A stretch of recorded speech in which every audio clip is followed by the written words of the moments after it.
And we're back here once again with another episode of the MSK show, and this is going to be episode 303. So I hope you guys had a great day, and I hope you guys have a great rest of your week that is ahead of you. And in this episode of the MSK show, we have two topics for you guys tonight. The first topic will be Sony admits their Marvel movies sucked, and the second topic will be the 2025 summer box office falls flat. But before we get into talking about any of the topics that I have set up for this episode of the MSK show, we're going to do intros, and then we'll talk about something that a lot of us saw on Twitter/X happen in a video this past weekend, and it just kind of reinforces a lot of the things that I always say about certain races of people, but everyone's always like, but it's not all the people. Doesn't matter.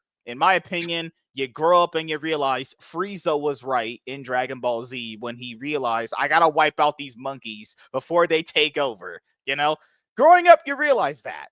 You're like, Frieza's right. You gotta control people, otherwise they're insane. Honestly, they might just get up and revolt against you. Well, Star Wars would like to have a war with me about revolting against the Empire, But starting off with Bob Loves Movies. What's going on, man? How you doing? How was what your an weekend, intro? Dude?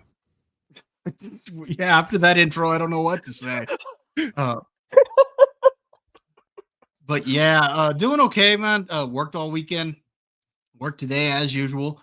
Tired? I was hoping to get a review out last week because I did go see The Conjuring, but didn't get a chance to get the review out. So hopefully I can get it tomorrow. I mean, I'm running late on it, but hopefully I can get it out tomorrow and latest maybe Wednesday. But I'm also trying to get a review out of Dexter Resurrection as well. So I'm trying to prioritize which one I'm going to put out first. Hell yeah, man. Did you like the last Conjuring movie? It was all right. I liked it better than the third one, but it's not nearly as good as the first couple films, but I did like it more than the last one, and I liked it more than some of the spinoffs. Oh, the last one, The Devil Made Me Do It. That was just a pile of ass. I didn't think it was terrible. Even The Devil Made Me Do It was better than some of the spinoffs. But you're talking about like Annabelle, things like that. Yeah, I think it's better than some of the spinoffs, but it was far inferior to the first two Conjuring films. Good Lord. I remember watching a part of the first one because this was like, look, I remember when they first started way back today. My mom wanted to watch it when she was still alive. My brother kind of got it on the high seas, and I remember watching it going like, isn't this basically just, I don't know, like it seems like ever since watching like The Exorcist, when I did watch part of that, it feels like all these other movies kind of like this franchise is kind of like that. It's like demonic possession, fucking hell, it all just feels the same, So I was like confused, like why did people like The Conjuring so much? Because like, isn't it just another version of The Exorcist? Essentially, I mean, it doesn't do a whole lot of new stuff. I mean, you got the same haunted house stuff that you're going to see from a lot of these films, but the box office isn't lying. All of the films have done pretty good for films that are, relatively cheap to make. The horror movies have been doing pretty well, honestly. Yeah. Grey Poupée, our jar of mustard, and he knows ketchup is better. Ketchup will always be the superior condiment, and barbecue sauce, so always be superior. But how does Gray feel about sweet and sour? I think it is extremely sour how you must, denigrate an entire category of either people or things right before you intro somebody. But I do think it's sweet that you keep trying. So that's about my feelings on sweet and sour. But I'm a mustard man, so there is one superior condiment, and you're looking at him. A little bit of Dijon. Are you saying that I'm a mustard? White wine. Are you saying that I'm a mustard cis? That I condemned a whole condiment? It definitely seems like it. It seems like you have unfairly maligned an entire category of condiment. And how dare you, sir? Diversity of condiments. It is our strength. Are you saying the diversity of condiments is our strength? Yeah, man. How else do you get, fry sauce or special sauce? You got to mix it all together. It's a good thing. Well, what's up, man? He mentions mayo chup. That's what we're talking about. Throw a little bit of relish in there. Now it's special sauce. Yeah, dude, you got mac sauce right there. I thought you meant me. I'm the mac sauce. No, he didn't mean that. But no, man, how was your weekend? Did you go see any new movies? I want to say yes. I know I caught up on a bunch of like TV and stuff. The wife wanted to finish Wednesday, so finish that. Finish Dexter Resurrection. Oh yeah. I did end up watching Friendship, which I wanted to watch since what was that, like the beginning of summer or something like that. For some reason, I've been sleeping on the A24s this year. But man, I'm a huge fan of awkward comedy and Tim Robinson, so it was right up there for me. What'd you think of Dexter, Gray? I'm of two minds. Man, a lot of what they did this season was amazing. They just kind of had to stick the landing, and just there's two pretty major fumbles for me in the last couple of episodes. I just wish it ended a little bit stronger. That being said, I don't know. I think it's either fourth or fifth best season of Dexter overall for me. But yeah, I enjoyed it. I thought it was way better than the last couple of seasons, and definitely better than New Blood. 100%. Yes. So yeah, they did a lot of. I was pretty happy with the season as a whole. The ending I did think was the weakest, but even then, it still felt closer to the original show where it ends with somebody on Dexter's table. So yeah. So for that reason, as a whole, I liked it. I thought they did a pretty good job. I thought Harrison was actually more likable here than he was in New Blood. Incredibly so. They were able to do in one episode what they tried to do for like an entire season of that show and failed at. Yeah, man. So much of it was good. I want to see where they're going to go from here. I'm glad that young Dexter essentially got canceled. They did a lot of fan service here, but they did it in a decent way to me where, I don't know, it just rubbed me wrong with young Dexter or New Blood, whatever the hell they called that thing. It just was fan service for fan service sake. I liked the prequel, but I didn't think they were going to do two Dexter shows. I'm pretty sure they want to focus on the main show here, and with this one being pretty good, I couldn't see them going back and doing another season of Original Sin. Original Sin. Thank you, Charles. I still will always think of it as young Dexter. It's like the young Sheldon of this franchise. Right. This is why I can't understand you guys. You don't understand things. Weird. Isn't Dexter that show that lonely moms with like 3 kids would watch? I thought that's a show for like lonely single moms who just drink wine every night when their kids go to bed. It's like, oh well, time to throw 4 fucking drinks back to hate my life. I'm not going to exclude them, but I think you're thinking a little bit more of like 6 Feet Under or something. But still, it's got similar cast. But yeah, I mean, why would you want to exclude the wine moms? They can watch it too. I didn't even know, because you guys have females. No, you can probably just stop there. You don't even know. Females. Good Lord. So you guys have some awesome women in your life. Are they into like true crime? I know a lot of women into true crime. Good Lord. Yeah, women are into that shit, man. It's awesome. At least, so they'd rather just, okay, it doesn't matter. At least if they're going to be into that, they could be into that and not, ruin my superhero macho men stuff. Because anytime we implement women into men stuff, it always gets worse. But no, true crime, you can have that. You're saying the MCU is macho man?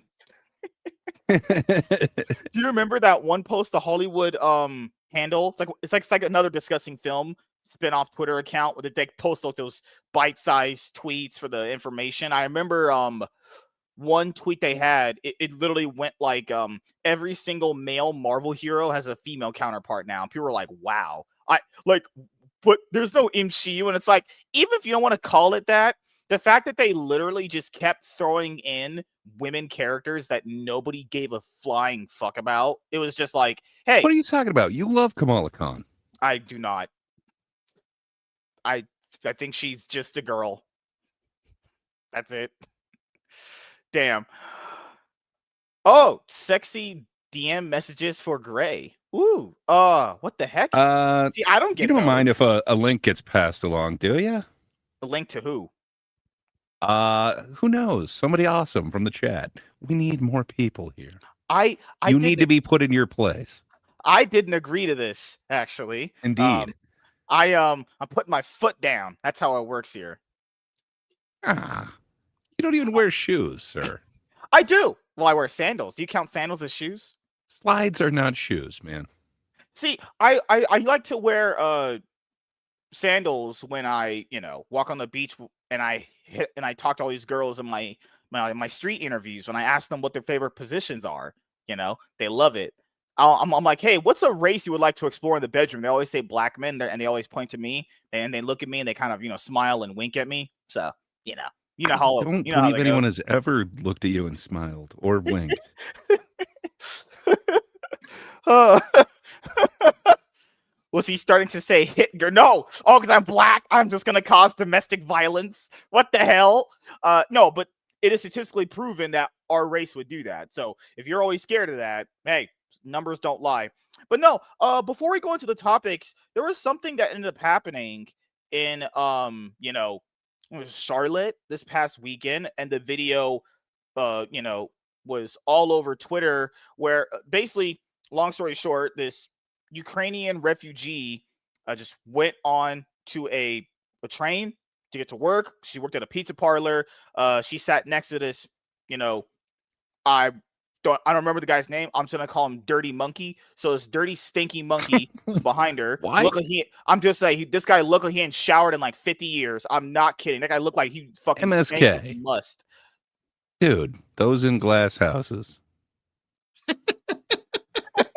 Like, he looked like he belonged in the Planet of the Apes franchise. He could be one of Caesar's generals that, he uses to attack people, and then he gets killed, and he's like, black on black violence. No.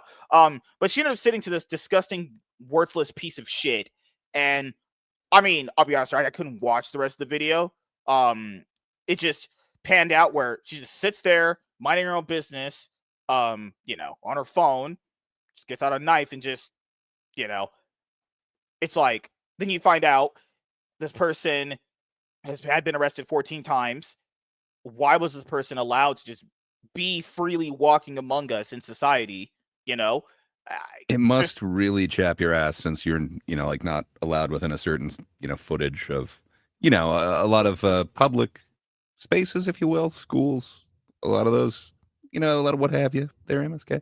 I don't know, man. So were these all violent crimes, or just they've been crimes in the past? Well, I would just say this. If someone's been arrested 14 times, because I think one of them was for like armed burglary or something like that. There's a bunch of them this guy was arrested for. It's like, why is this person being allowed to freely roam in public? And then the mayor had come wind of the social media backlash for it, because this type of thing should mean like all the big news media outlets should be talking about it. I mean, I would say this. It feels like when a white person does something to a black person, it gets like national attention. But if a black person does something to a white person, like I say, unprovoked, like the girl literally wasn't doing anything, this was nothing the person was doing at all, then it gets less attention. I agree with you, but like, come on, everyone saw this thing. Like, this thing blew up. It was in like everyone's face over the weekend. So. I'm just saying that the type of attention that it would get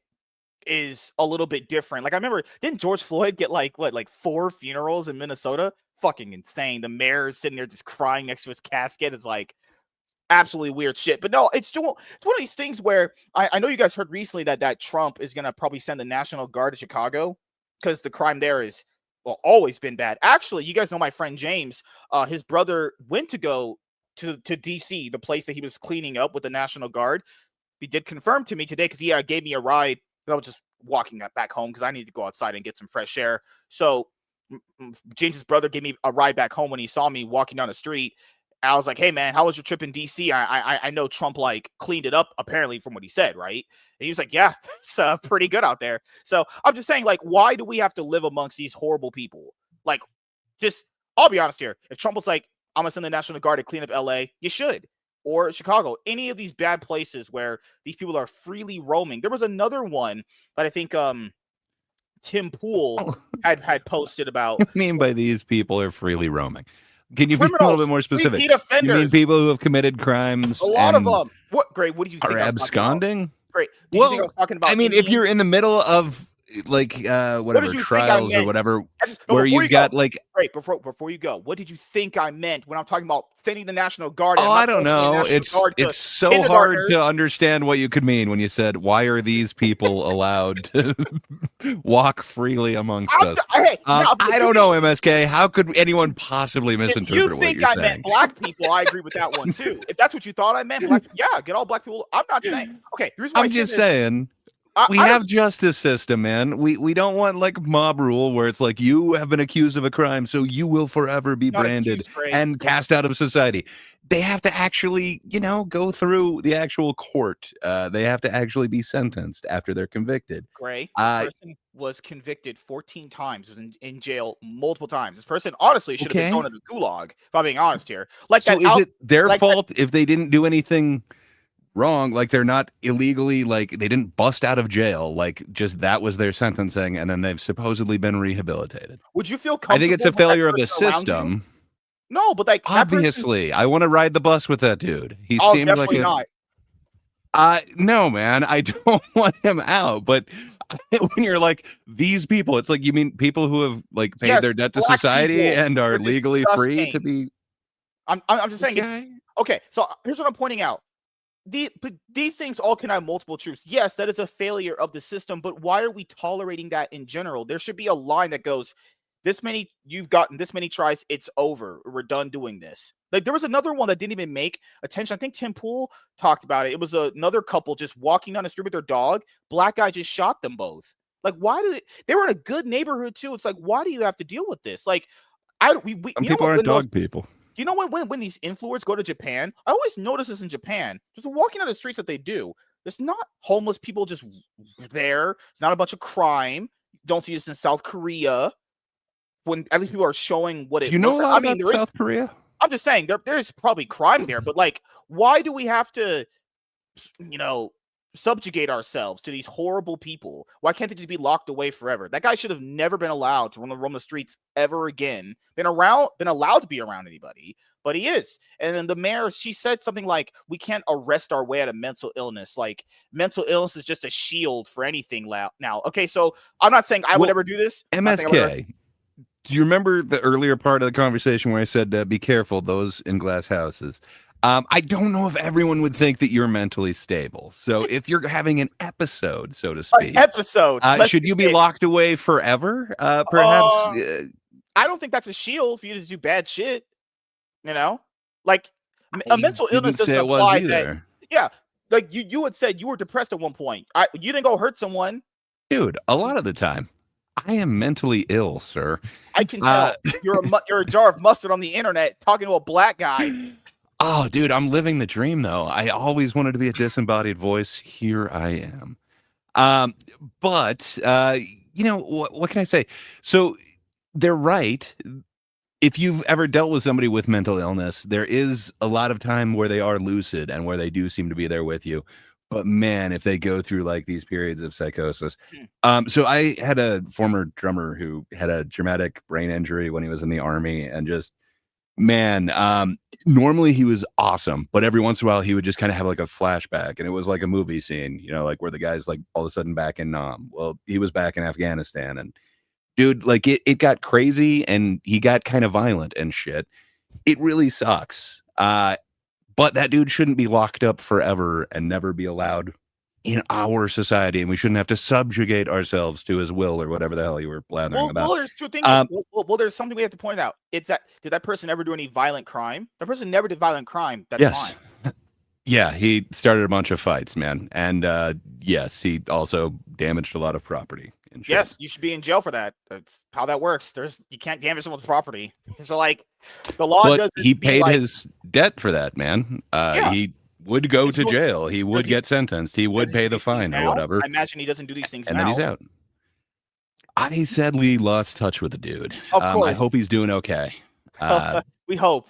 He might be in a mafia movie currently right now with the Don, talking about El Nino or something that they rap in their taco language. But I'll just say this: these people just be off the streets. It's like you don't even have to even subjugate yourself to these kind of things. Like these are horrible people. You agree that people like you shouldn't be on the streets, MSK? I mean, mentally ill people. Like just people who go through episodes. if they're this bad, like that black guy who just fucking, did that to that lady, he shouldn't have been allowed to be roaming. Honestly, if you're asking me, I'd have dumped his ass in the Snake Island next to Brazil.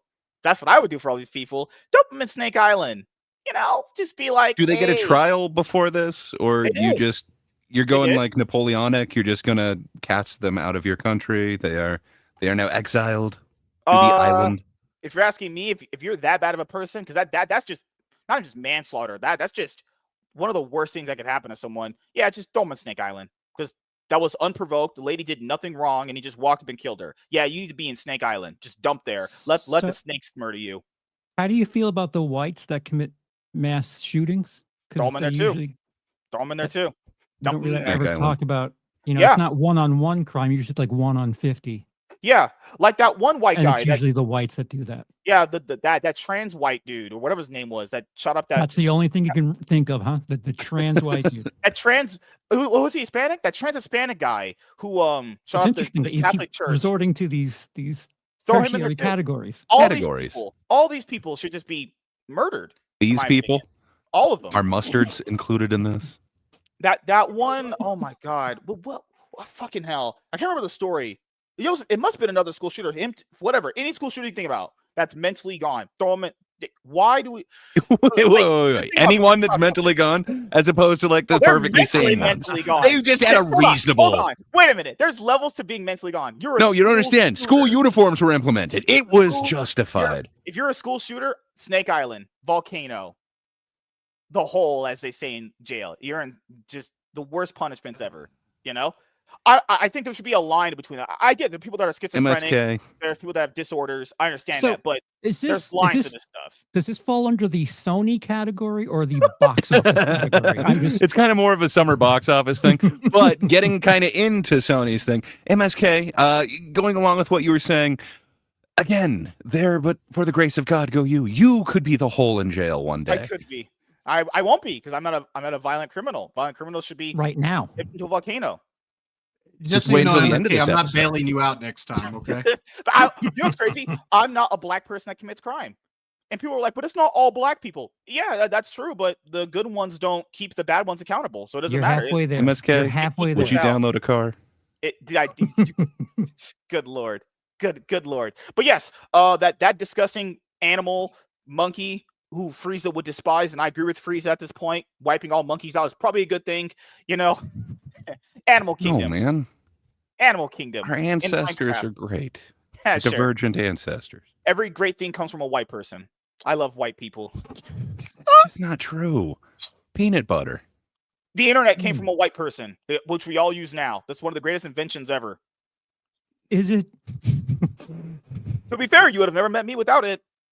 That is, yeah. It would have been such a nice in my category. Oh, the good old days. Can we go back to those? Goodness gracious. But this is why I don't want to live around black people. I can understand why no one wants to live around black people. They're dangerous. They're unpredictable. They have no dads. Like, it's just this guy does not represent black people. Have you taken down all your mirrors? Because I don't think you understand the irony in you talking right now. No, he's very Clayton Bigsby. He doesn't think he counts. I'm not included in that saying race. I'm a normal human being, honestly. I just want to point out that I don't tell my girlfriend that I'm on this show every day. Yeah. And she's black. I don't tell her that I'm on the show because I don't want her to be embarrassed. Oh, no. To be fair, I get it. There's good. I used to show my face on the internet. No, but there's good blacks and there's bad blacks. I make joke of it, but there are. But it's like she dates you. You're a Mexican. She already made a good decision. She wouldn't date a black dude. She ain't trying to get beat up or stabbed or assaulted. Like, she got better sense than that. You guys, how many black people do you guys live around, Bob? Not a lot, right? Pretty white neighborhood, I imagine. Well, we do have an army post where I'm at, so there is a I wonder why. African American community here. So. Well, just imagine that you guys go and move to like a section housing. Where I live, it's predominantly Hispanic. Of course, and then I would say white, but there's a good number of African Americans here because again of the army post. You got your token 2 families. No, we got quite a few, and then several have put down roots here. In fact, this guy I used to work with when I worked at Sam's Club years ago, we went to this comedy club, and he told me, he says, "You watch, we were born here, but as soon as we get up there, everybody's going to say we're only here because of the military." And sure enough, that was the first joke that came out of the comedian's mouth. He just singled them out. But yeah, so a lot of those that do come from the military end up putting roots down here. Yeah, it's weird, because people always say, like, why aren't there more black politicians? Well, black people are more focused with committing crime than actually stopping the crime. Pretty simple. God. Just saying. They just can't stop being in jail. Every politician is a criminal. You don't have to, again, choose a weird segment of them. So yeah, you were talking about the box office then? Oh yes. At some point, yes. Well, my wife thought Mac was retarded. She said, "Does he hear himself? And if he does, he knows he's." Sometimes he listens back to this even. What's crazy is I have an IQ so unbelievably high, normal humans can't comprehend. Most of us do not believe your IQ. Like, hey, my mind thinks and processes information so fast, the normal pathetic human mind cannot comprehend what goes into my head. You don't have time for self-awareness. We could add up your body temperature and your IQ, and it wouldn't total 100. That's only if it's cold. If it's hot, you never know. No, today, what is today? Today it was like 100 degrees outside. I was burning my ass up, but it's okay. It's fine. Fine. But no, in all seriousness, that guy, throw him in Snake Island, hope the snakes rip his fucking flesh Just keep apart. circling back, because that's where the gold is. Black people are criminals. They're terrible. They have no dads. They stink. They live on Section 8 housing, and everything white people said about black people is true. And I'm one of you guys. So, speaking of Charles, he's here. How you doing, man? Don't put me in the speaking of category. I know you go on that rant and then, oh yeah, speaking of Charles, he's here. Seriously, it's the most unique intros in the game. Was it the best choice of words? I would agree, wasn't the best intro segue, but how you been doing, man? What's been going on, dude? Good. See, I saw the title and I was like, ooh, I have lots to say about both Sony and the box office. And I didn't realize it was going to be whatever this special. was. Film? It's a Max special, as they say. Oh gosh. Are we doing intro? No, we did intros. Oh my god. I'll be honest, dude. There was we missed doing intros at the beginning part of the show one time, and I've never lived this down. We've missed it. Do you consider the beginning part of the show like before it ends? Is okay. Think about this. There's a lot of times that it's not in the first hour. Before you watch a game, it's a pre-show, right? This is the pre-game. Okay, now you get, and then you get to the nitty gritty of the show. You get to the actual meat and potatoes. Then you have the end of the show. This is a game to you? Have you ever won? I like that reference. No?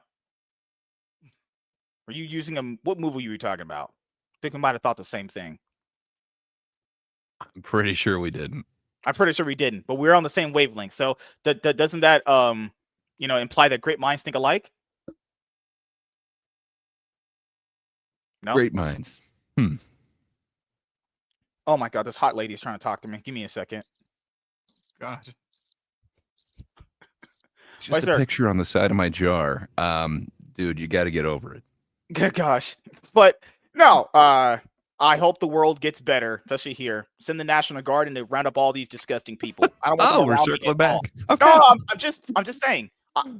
Snake Island. We heard you. You guys agree with what I'm saying. I know you do, but I'm just saying it for you. Round up all these the face palming is because we agree. I don't want them. Nope. Can't be around kids. You can't be around women. People are sick around women. Not us. It's you can't be around them, sir. Dude, there was one I saw, not about this black guy, but there's another one. It was a lady who lives in Texas. She was walking her dog, and this guy followed her inside of the apartment. The only reason why he didn't attack her was because he said he saw she had a gun on her holster or whatever. It was on the side of her pants or whatever. Do you know what women's anatomy is called? Hip, perhaps leg? Just imagine that. But apparently you can't throw that person in jail because he didn't actually attack you. Oh god. Yeah. This whole pre-crime Stalking thing, is a it's crime. not actually a thing. Stalking? Is it though? I mean, thought crime. Can you prove that this guy was going to do something horrible to her? Yes, she showed. Or are you just precogging this? She showed a video. It does suck, but in our society where you do have free will, and there's not a camera making sure that you are in a okay. What would you call that? If you followed your wife home, would you not beat that dude up? I might, but I would find out what's going on. Yeah, he just seen your wife and he just started following her. Just that's it. There's no other context. I can show you the video. Yeah, we'd be having a conversation. I wouldn't. I'd be like, no, I know you wouldn't, but I mean, there's a couple things. First, you'd need a wife. Second, you need a spine. It's cool, man. So, what you were going to say if it was your wife and you caught him, what were you going to say? I'm gonna have to. Oh, obviously, I'm not a violent black person. I'm not a crime. Interesting, because knowing the way videos work, someone would only start filming after you confronted him, and then someone would be angry talking about that video, saying this person with the crazy hair needs to go away for good. See, that's another thing. Context matters. Yeah, context is like we usually see the overall end result of something before seeing the first part of it, which is weird. Because that's how stories work in the media too. Like by the time they report on something, there was stuff in that story months and months and months before. But I had to find this stuff out years ago. I was like, wait a minute, why are we only just hearing about the end of something than the start of it? But maybe it doesn't fit any narratives. But yep. Well, you left America because you're like, black people and white people, you're too much for me. I'm done. Yeah, but then I got deported and I had to come back here. I got deported. What did I say? How that works? America, land of the free. That's why I'm back. All right, holy shit! But yes, I'm gonna bring up the Sony thing we're gonna talk about in just a moment here because they've admitted they just fucking threw out dog shit and hope people would actually. Did they? Is that what they said? Gray, do you ever read between Charles? I don't know how you do with this guy. You could tell him, Gray, this is mustard. He'd be like, but it doesn't really look like mustard. It's like he cognitively yellow stuff with a little bit of mustard powder in it. Trust me, you need the kick. Where's the white wine? You need a dash of Dijon. I could literally show Gray white wine, a wine cooler, or whatever the fuck you guys drink in your age. And Gray will be like, yeah, but that looks like soda. Why not wine coolers? I also don't lead in with Gray like, hey, these people shouldn't exist. Right, Gray? Talk about mustard. But you don't have his style of intros. You guys always said break the ice. That's how you break the ice. It's not breaking the ice. Oh, God. But, I will tone down my inherent likability for a lot of the women now, Wait, you could turn it down from there? No, it can get lower. It's literally actually 0-1,000. There's no toning it down. Fuck women. Women all suck ass. Especially in 2025. Holy crap. This girl was bragging about making more money than LeBron James by being on OnlyFans. It's like the self-awareness is just not there. On OnlyFans? I think she said she made like 82. She made 76 million last year and $82 million this year. I think LeBron makes. Is he even on the platform? No, we're not talking about LeBron James, you weirdo. No, she said that she makes more than him on that platform. Yeah, that makes sense. Yeah, she's a member of the Sony film community, or I've got a feeling that he makes more than her on the court, but who knows, really? Probably. We get like their sponsorship endorsements and all that shit, probably. But it's like, damn, $82 million just to shake your ass and do stupid TikTok dances. Like, LeBron gets paid for that? No, he tried to sue someone for that whole AI pregnancy video that was going around. Someone made an AI video of him like pregnant. He was trying to sue people. It's like, all right, I guess, but yeah, stop giving your money to these OnlyFans women. Stop it. You're probably talking to some dude. I think you need to bleach your algorithm. I think that's the one thing I'm learning here. Good Lord. Like, people need to straight up understand that you're probably talking to their content don't make manager. further references on stuff you've seen on the internet. You're just making it worse. Maybe talking to a dude that runs their account in the Philippines, like Felipe, the dancing monkey. Good Lord. I believe you're talking to a dude. Okay. That's probably a good movie for a screenplay. No, it's not. Felipe the dancing monkey. You talk to a dude. Imagine that. A movie idea. Felipe the dancing monkey, and his powers are playing the drums. I mean, what's wrong with playing the drums, man? I get some of my best thinking done while I'm drumming. His villain is systemic racism. I mean, that's everyone's villain. It's a nasty. Lord. So anyway, Sony brought up their new screenplay. Yeah, time to go to the first video. Holy fucking shit! I'm not gonna lie. This is part of peak entertainment. This show offers. You know, this is peak. So it's just downhill from here. Pretty much. I mean, what? That's how the rock bottom works. You can only go up from here, right? You understand rock bottom and peak are two opposite I'm things, always right? peak. You know when kids reference like their popular TV shows back in the day when they're like this is peak, they're referencing me. I'm always peak. This is just a cold open. What was like when people listen to this show years from now and go, wow, that was peak. This was peak MSK. That's what they're gonna be thinking about. They're like, this guy was on fire. So what was that power rock bottom paradox thing? It's also rock bottom and peak. NSK, how bottom are you? NSK is always bottom, but power bottom. That's not. I mean, sex is overrated. I'd rather just watch Morbius. But you, isn't it the same thing? Pretty much. I mean, good lord. Yeah, I mean, time.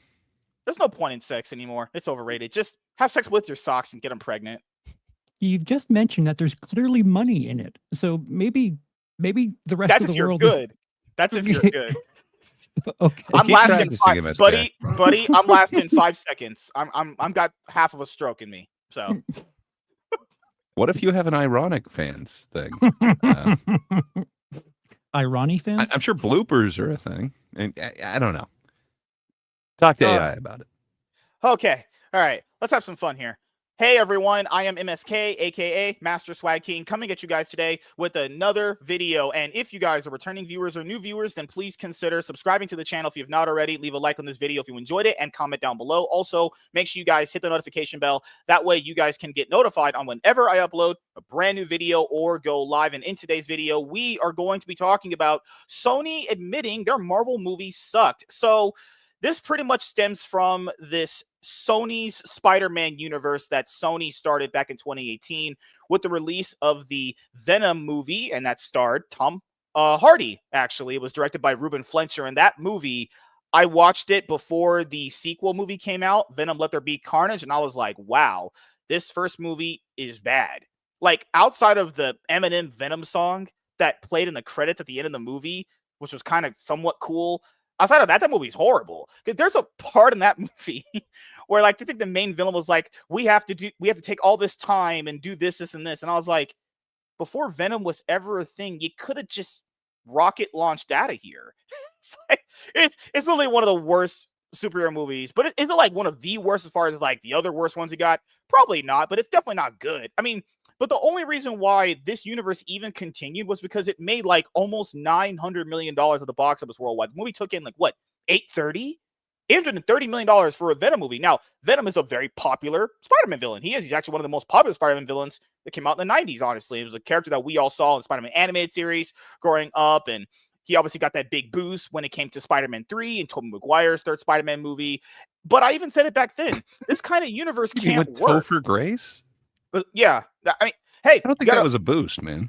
You got to keep this in mind. A lot of people don't watch that stuff. They only see like certain characters for the first time in some of these movies. But, you know, everyone's interest into a character is always going to vary. So the reason why this universe can't work is because not every Spider-Man villain he has can hold a movie. Not some of them are even like, it's not that they're not interesting. It's more like without him there, it's more like, then what makes this guy interesting? Some villains can hold their own. Some villains can't, you know?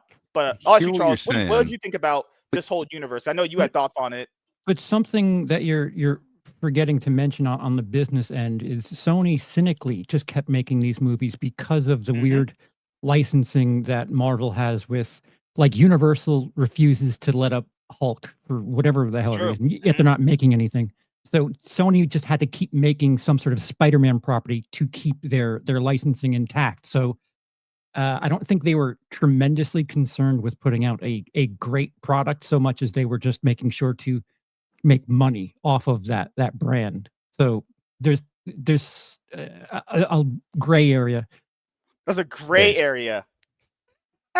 So are you keeping the Sony whatever universe to just this essentially like Venom? Does it include the Morbius thing? Does it include the Madam So Web? it will be Venom, Let There Be Carnage, Morbius, Madam Web, Venom 3, and then Craven. That's without that would be their universe.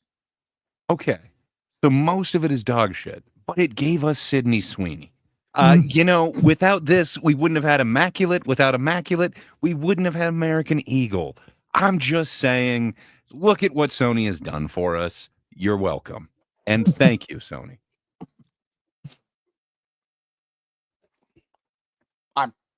I'm just mind blown at this point.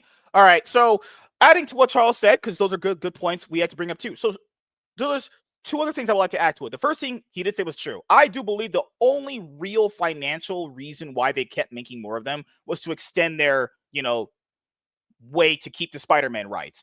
But I'll be honest here, I think Disney has offered them to take Spider-Man back. It's just they won't do it. So for no matter how much money Disney's going to offer them, they don't want to do it because they know that Spider-Man is a big, cash cow for them. The other thing I would like to add is I think they know the audience is somewhat stupid on certain things. So how like you said, they kept making them. I think they thought the gravy train was going to keep going up and up and up if they keep making more of these movies, because there was a time where dropping certain movies just gave you a lot of money. They in their mind, they didn't think the box office would just go down and down and down. And because in companies' minds, they're thinking like numbers can only go up, and if they're not going up, something must be wrong. And then the numbers for the second Venom movie were half. I mean, the second movie I think was like $500 million. I think somewhere around there. The first one was 856. That was released in 2018. The second one was 501, but it was released in 2021, which is COVID affected. And then I remember it was November. It was like a bunch of other things came out, like No Time to Die came out at the same time and everything. Yeah. And The Last Dance, which came out in 2024, released to 474. So it's diminishing returns. Yeah. Diminishing returns, and also the international box office is what kind of carried these movies anyway. I think for some of these, the international numbers were even higher than domestically. So domestically, people had already kind of given up on these, especially when it comes to Morbius. Like, Morbius is one of those movies where it's only funny to make fun of it. Actually, that movie's horrible. It's really bad. Like, it's actually not just us making fun of it. It's literally almost unwatchable. The only thing that's good about it is the criticism it gave of like, this is the movie of all time and the movie of ever made. Like, that's pretty funny. I do agree with that. But I hear you. Not good. What if we re-released it though? They did, and it failed again. Okay, but only nobody was in on the joke then. Now everyone's in on the joke. Re-release it. Come on. But how would that be a joke on us if you're the one that, like, your movie fails financially? I don't know how that's a joke on the audience. That would be more like, I just don't get why they thought that would financially benefit them to have re-release a movie that already failed opening weekend. I mean, that movie Morbius, I remember it failed even harder than Suicide Squad, the James Gunn version that had a dual release date. That's awful. If you actually don't make enough money than a movie that fails with a dual release. That's insane. And then I'll be honest with you guys, after that movie, I was like, there's nothing here in these movies. I remember they were going to make an El Muerto movie with Bad Bunny. That got scrapped. I remember they're supposed to make a Hypnotic movie. It was a Spider-Man villain for, I think, the guy that played Lando in the Han Solo movie.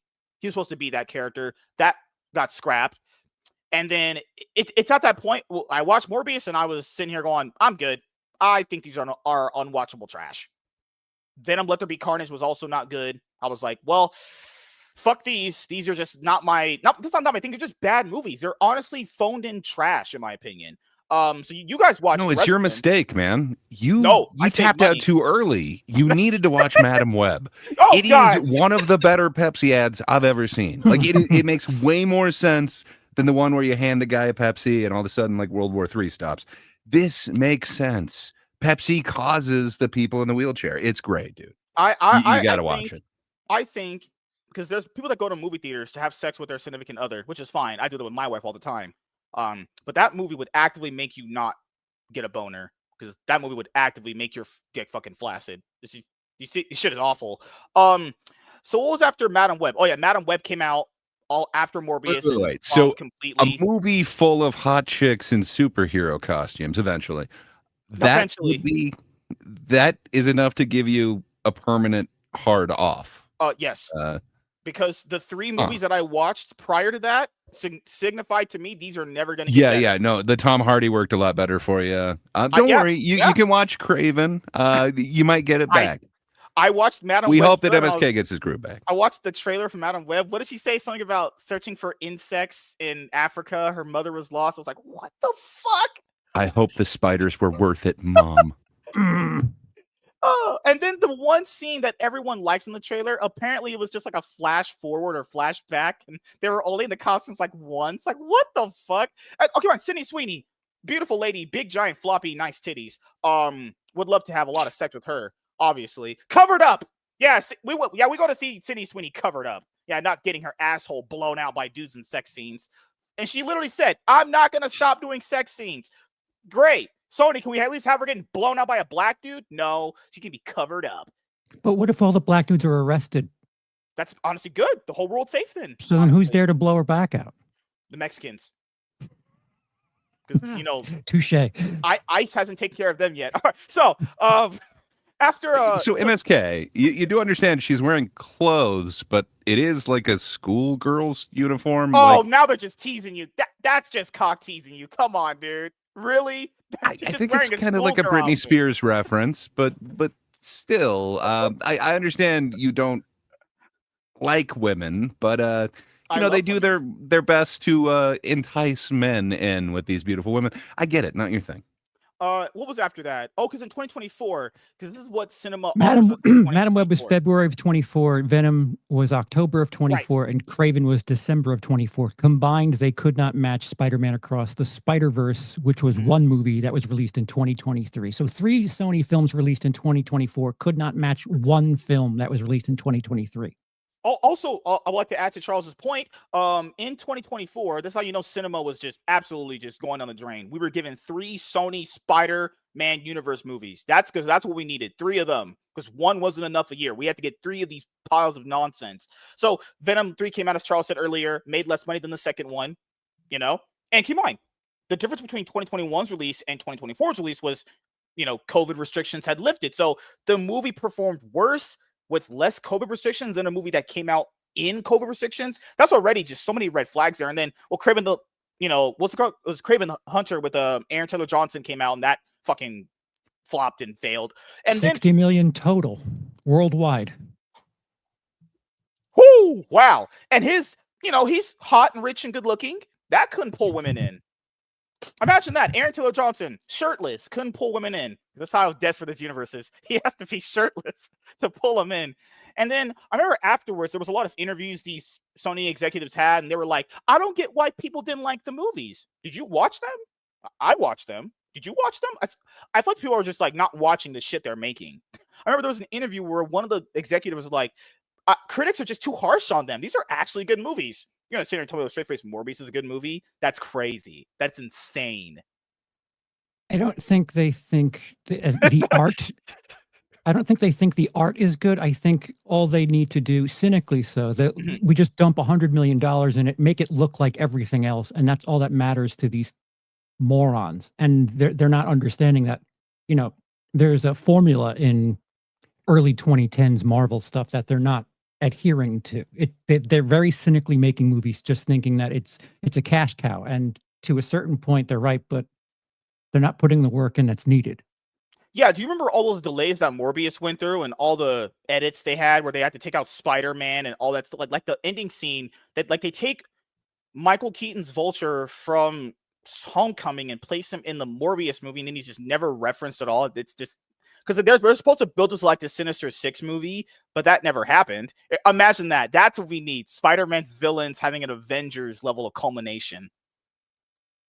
Is that what we needed? Well, also, it came out later on. They could have used Spider-Man. There was an interview. And he was asked, could you have used Spider-Man? Barring, you let Disney use him too. He was like, yeah, we could have used him. What do you mean? You didn't use the character that people want to see interact with his villains? That's ridiculous. So nothing was stopping them putting Spider-Man in these movies. Because we all said this too. Why are you making these villain movies without him? I think the amount of times that they put him on screen affects their contract. So they weren't going to waste, one of their 4 times on some bullshit $60 million Plus, plus, how many different active Spider-Mans do you need? So you've got Marvel's cartoon of it. You've got Marvel's actual MCU thing. You've got Into the Spider-Verse thing that Sony is very connected to. Do you need another live-action competition directly against the MCU?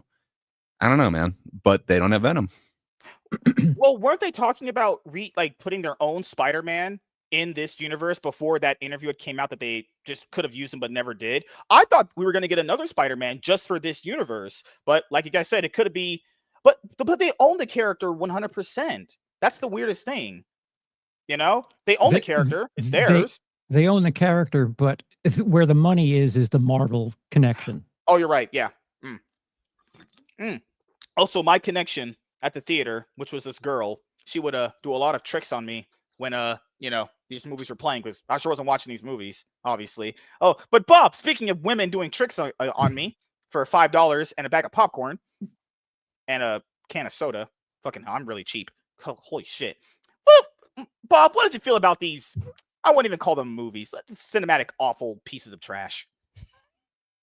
I've never laughed so hard as when I was at Madame Web. I mean, I knew it was bad when I walked out and my daughter looked at me and she said, "God, that sucked." So I knew it was bad then, but it wasn't bad because of the stupidity that we see in a lot of films that they're trying to push an agenda or something like that. It was just downright bad. I mean, it was the type of bad that makes you laugh. And Craven was the same way.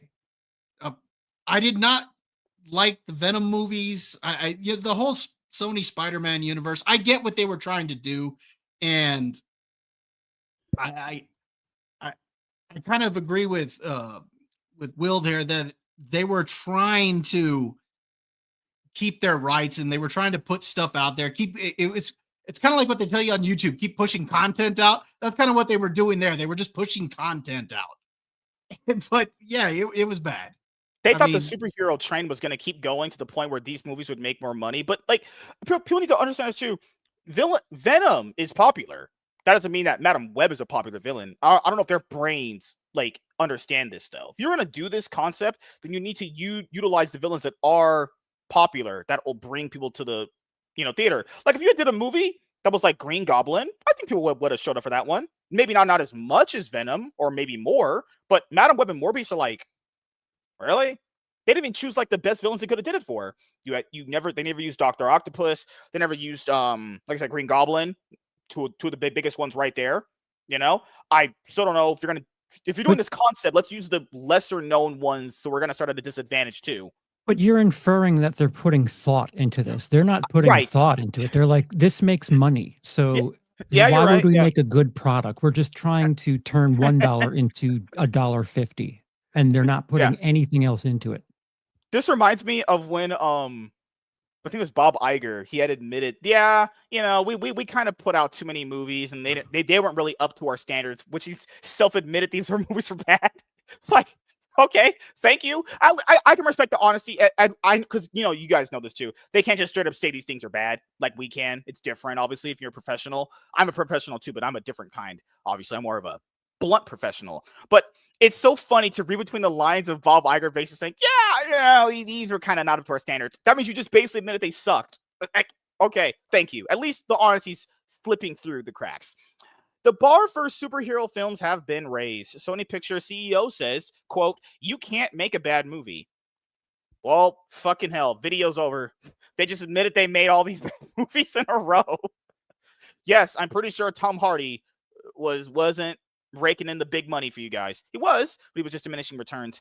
To be fair, I don't think he was himself was that bad as Venom. I just think that the scripts and where the movies, at least the first two that I watched, were headed, there was just nothing there. Sometimes you can put in the best performance you can, but there's just nothing there, honestly. I could tell he was trying. He was trying something. He was trying to emote and be entertaining, but there was nothing there in those movies to do, honestly. Just like when me and Gray talk to each other, it's a connection of cinematic victory, right, Gray? The next quote is, "They have to be cultural events that can be marketed that way." Charles, that needed more of a pause, but thank you. Good job. Sorry, Greg. This company's learned nothing. They have to be cultural event. Good Lord. I think there's a lot of nuance to what's being said. I don't think Sony cares MSK if doesn't it's understand nuance. I don't think like as far as Sony's concerned, if it's bad, they don't care. If it's bad and makes money, they're happy. So what they're trying to say is, don't make a good movie, just make something that people will want to talk about. Like that's what they misread about Morbius, and like, oh, put it back out there. Like they don't understand good. They just understand like what's buzzing on the internet. They just are chasing trends. Like that's not how their money is made. Unfortunately, that's what they think though. They have to be cultural events that can be marketed that way. Ravi Yuja says of creating a successful box office hit. God, that Spiders line was so fucking like, what in the world? Even the dialogue was useless too. Oh, paywall, but it doesn't matter. It's fine. I can find the quote. We'll run on our own terms. We'll run on our own terms. I got it here. I have it here. Don't worry. Oh God, paywalls are for losers. Don't worry, guys. I know how to rectify the scenario. Don't worry. I have the main quote here. There we go. The main quote is right here. Don't worry. See, I am the master of being awesome, hot, and rich and good looking. So he says, there was a period of time where anything superhero was almost guaranteed to do well. Now they have to have a degree of originality. You people have learned nothing. That's not saying we're trying to make good content. We're just trying to be original. Like that's like the first sentence is guaranteed to do well, not impress audiences. They're only talking on business terms. Why? They've learned nothing. I like, because you guys like to do that thing of like, redemption arcs and all that stuff. I don't. I hate that. I don't believe in it unless I see a redemption arc. I'm sorry. This proves they've learned nothing. Absolutely nothing. Yes, this part is true. There was a period of time, box office wise, where you could just kind of drop random shit and it would do well based off of the landscape we were in back then. But that's not the landscape we're in now. So why did you continue making them knowing this? The numbers were down. Every single movie after the first Venom was worse and worse. Some of these, didn't Madam Web only make like 120 some? Part of the problem was COVID kind of masked some of things because their excuse then could be, well, people aren't going to theaters because of COVID. They didn't see that. It's not because we're making shit. It's because blame it on the COVID. Oh gosh. Oh no, you don't understand, Charles. There is no redemption for MSK. Snake Island. Why must you guys be this way? Okay, so I found it. You're not paywalling me, you bastards. See? There you go. See, Charles, this is why you come here for quality content. This is what I everywhere. do. Good Lord. Wait. So do I. As long as your socks aren't pregnant, you're good. All right. So, after Sony's Marvel Universe of superhero movies spurted out last fall with the release of Kraven the Hunter, Sony Pictures CEO Ravi Ahuja acknowledged that the bar for superhero movies to be successful at the box office has been raised. Quote, there was a period of time where anything superhero was almost guaranteed to do well. Ahuja said on Thursday at the Bank of America conference, quote, I think the bar for superhero movies, it was relatively low in the mid 2010s. Yeah, I mean, there were some highs and lows there. You had your Jonah Hexes and your Catwomans, but you also had other hits in there too. I don't think it was. He's speaking cynically about, comic films. That's basically him saying people that enjoy that shit are dumb. Like the bar is pretty low, but if you think about the 2010s, some of the best 2010s, my bad, wrong period. Good Lord, my brain is fried. But like if you think about the best comic films, they came out in the mid 2010s. So what the hell is he talking about? Because I thought he said before 2010s, mid 2010s. So where would you cut that off? Like 2015? You cut that off, right? That'd be the midpoint, right? Yeah. 2013 to 2018, which is, the best run. Some nice bangers there. Yeah. Pretty much all of them will do incredible business, But now even superhero movies have to be a degree of originality. Okay. Just my brain is fried. These people actively don't even like the comic books and try to come up with their own ideas, which can work if you have the right creative that can mix and blend the two. But if you don't ever want to use the source material, then the people that you hire, if you want to go that route, then they have to be creative on a certain, they have to be creative on a certain level, right? Maybe the writers you're hiring, maybe it's the executive producers, the directors, maybe they're literally not talented enough to bring you that. Because we know these people could give two shits about comic books. They think it's for like smelly, fat nerds out there. Not me. I'm a Giga Chad who has a lot of money and, women behind me, but, they have to add something different. They do not. Well, okay, Deadpool Wolverine came out literally last year in the same time frame those horse shit movies came out. That one did well. There's nothing special about Deadpool Wolverine. It's mostly like a fucking buddy cop movie between one guy that's very funny and one guy that's very serious. There's no originality to that. Mm-hmm. But the plot was... What was the plot? Oh, they had to stop that lady from getting that device and it was going to destroy the multiverse. Pretty basic plot. Nothing super special about that. Like, this is insane. There's... Oh, okay. It's fine. It's whatever. They have to be an emotional connection. That should just go without saying. Your movie probably should emotionally connect on some level, even if it's not a superhero movie. They have to be cultural events that can be marketed that way. Oh, my goodness. All right, I'm hearing you kind of agree with everything he's saying so far. Good. I don't like you guys. You just comments. That would imply that you would have to spend money on marketing the film and be original. Right.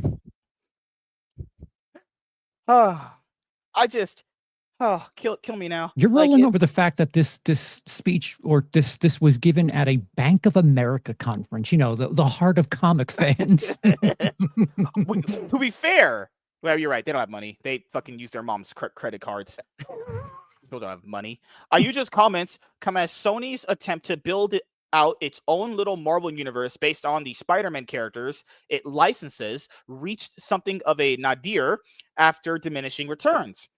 While 2018's Venom grossed $856 million worldwide and its sequels managed to hit nearly $500 million, the Jared Leto-fronted Morbius limped, like my wife did last night after we had sex, to $167 million globally, with a historic 74% second weekend box office drop that became a social media punchline. The critically savage Madam Web grossed just $100 million worldwide, and the Aaron Taylor Johnson-led Kraven the Hunter managed a mere $62 million globally. These are horrible. Mm-hmm. This is bad. This is really bad. Good old Dakota. What are you saying? Dakota Johnson's on a box office draw? What? Crazy. Insane.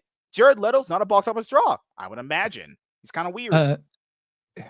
Is Sony behind the 50 Shades movies? I think they are. I think so. It sounds like them. That would be something they would be on. Yeah. Again, if you're using CEO brain, they know that 50 Shades made them money. And who was in 50 Shades? Dakota Johnson. So clearly 1 + 1 is 7. You just expressed optimism that the next Tom Holland Spider-Man movie, Brand New Day, would do well, but noted that you can't make a bad movie. This should be the mindset no matter what movie you make. This shouldn't just be only for superhero movies in general. This should be a mindset that goes, okay, let's just not make something bad. And sometimes productions have disasters and creatives fight each other and it just doesn't work. That happens. But you would like to believe, as a person that watches movies, that the idea wasn't to make a bad movie at the start of the conception of the idea, But it's weird. It's sort of transparent, because if they're only saying that now, when you were making those mega hits, those Spider-Man movies, were you thinking that you could make bad movies? Because that's a weird time to finally admit we can't make a bad movie now. Oh God, this feels like when Will Smith went on that YouTube video with his wife. And she was just telling a bunch of bad shit, and he's just sitting there taking it like, dude, we already knew all this. Why do you accept this? And it's like, if you're a CEO like this guy, why would you accept this? This is if you're someone that could, I don't know, remove this person. I'm not saying you should, but hearing this is like, this person's basically admitting they're phoning it in. They've admitted they phoned in. Remove this person, no redemption. Is this Snake Island also? Oh, no. We're not doing this again. All right. MSK, Indeed. I noticed you kind of having a bit of contempt in your voice when you talked about Will Smith's wife. You do know that, like, there is confirmation that she, like, at least exists, right? Some would say she does. You know what's crazy? She's in love with an alleged gay rapper more than her husband. Isn't like allegedly gay or whatever. All right. So, indeed, the Holland-led Spider-Man films, which are creatively produced by Marvel Studios, but largely financed and distributed by Sony, have been a bright spot, with 2021 Spider-Man No Way Home grossing nearly $2 billion. Oh, good Lord. I hate this company sometimes. As for Sony's overall approach to making big box office hits, you just said you have to make cultural events pointing to films like Weapons, Sinners, and Sony's own 28 years later. Quote, it's a bit of what? Those are all horror films. Horror does well. Oh, God. The self-awareness, as you admitted early in the video, is not a thing on these people's brains. It reminds me of that time there was that interview when, like, before, it was like, the controversy surrounding the Henry Cavill cameo scene at the end of Shazam. And the Warner Brothers executive had said, how would Superman get back to Krypton if it exploded? Or, like, he could fly. Like, that was an actual quote. I need to look it up later on to show you guys. It's like, what level of retardation do you people think? Like, okay, you can make me money. I mean, it's not up to the MSK level. Yes. It's a bit of marketing, but it's making it an event that people want to go out to theaters and watch together as well. That's always been the case. I just think it's even tougher than it used to be. Yeah, I mean, that is fine. Numbers have been down. It's just a thing. Like, box of attendance for movies have been down. But I would say that can kind of create a different kind of vacuum.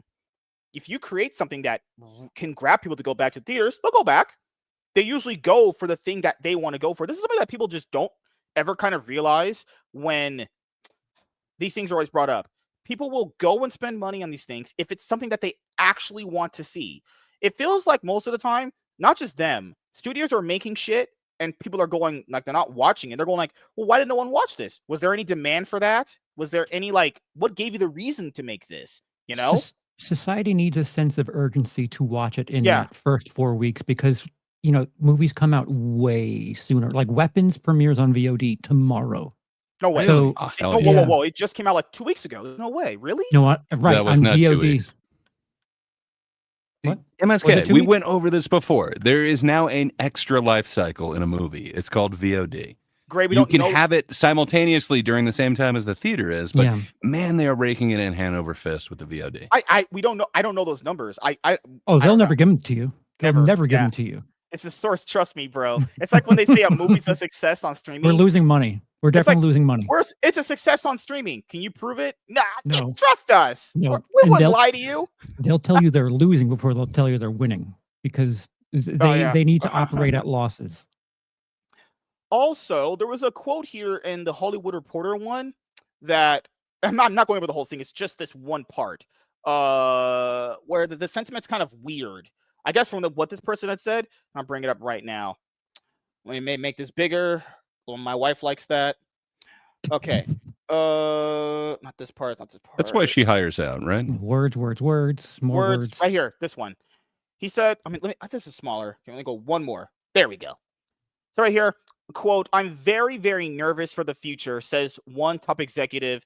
There are all of these studios and companies making movies. I don't think there is enough of an audience for them. That is not a sentiment theater owners or any other studios share. They think the solution is more product delivered to the big screens. Well, what about pickleball? Just saying. Maybe we can get them to stay after a nice pickleball game. They're tired. They want to go to the air-conditioned thing. Maybe grab a popcorn. Great. I don't want to know about your gay activities. It's okay. They're doing some cool shit now, though. They are making events, kind of like this guy said. I know one of the ones that went really huge on Netflix is that whole... now I can't remember all of the name of it, but whatever. They're doing sing-alongs for it. It's pretty awesome. Well, it's an event now. Now, do you want to experience it with others? Like the whole in a Barbenheimer thing gathering you're and talking sing about. along? Will that apply? Because Kind Barbenheimer was an of. event. Yeah, So I'm just was saying, like, Minecraft it was. yeah, Yeah. bringing a chicken jockey. goddamn chicken. That's what they're talking about. They need to be cultural things. That was a cultural event, the chicken jockey. So I don't know, man. It just seems like the whole theater landscape is changing, sadly. But does this ring a bell in Well, anyone's head right here? But Like, just think, do any of these deserve a theater launch? Like, I would totally see this as a streaming movie. Any one of the Venoms, any one of the Morbius, Madam Web, Craven ones, they don't strike me as ones I need to see in the yeah. theater. So And that's sadly, why I that's brought up what we're running this into. That's why I brought up this right here. I mean, I've always said this though, even before this came out. I've always said this too. You should kind of make something if there's an actual audience there, to some degree. Because you can't be like, I make this. Well, why did it fail? Was there an audience there for that? No. Well, there's your answer. It's not a rocket science thing. I mean, you do have to create the inherent need to go watch a movie, but at the end of the day, sometimes people just aren't interested. Like, it's not even something you could have did wrong. Like, there's movies that have failed that did nothing wrong. People said they're very good. Maybe there's just not an audience for that, Movies used to be the destination for entertainment. Now they're competing Mhm. for eyes. Like, there's way too much. Like, if you want to sign off right now and be entertained, you can be, and you don't need to go to the theater to do it. So they're learning something very real the hard way, that people, unless you make something that people will figure out deserves their Mhm. what, $20-$25 a ticket at this point, there aren't these event movies the way they used to be events 20 years ago. There's way too many things to be entertained by that will either cost less, are better, or both. All right, so we'll go around and we'll get to our next video. Sony sucking ass is just sounds good to me. You're as good at outros as you are intros. That's what my wife said last night when I blew her back out. So, Gray, we'll start with you.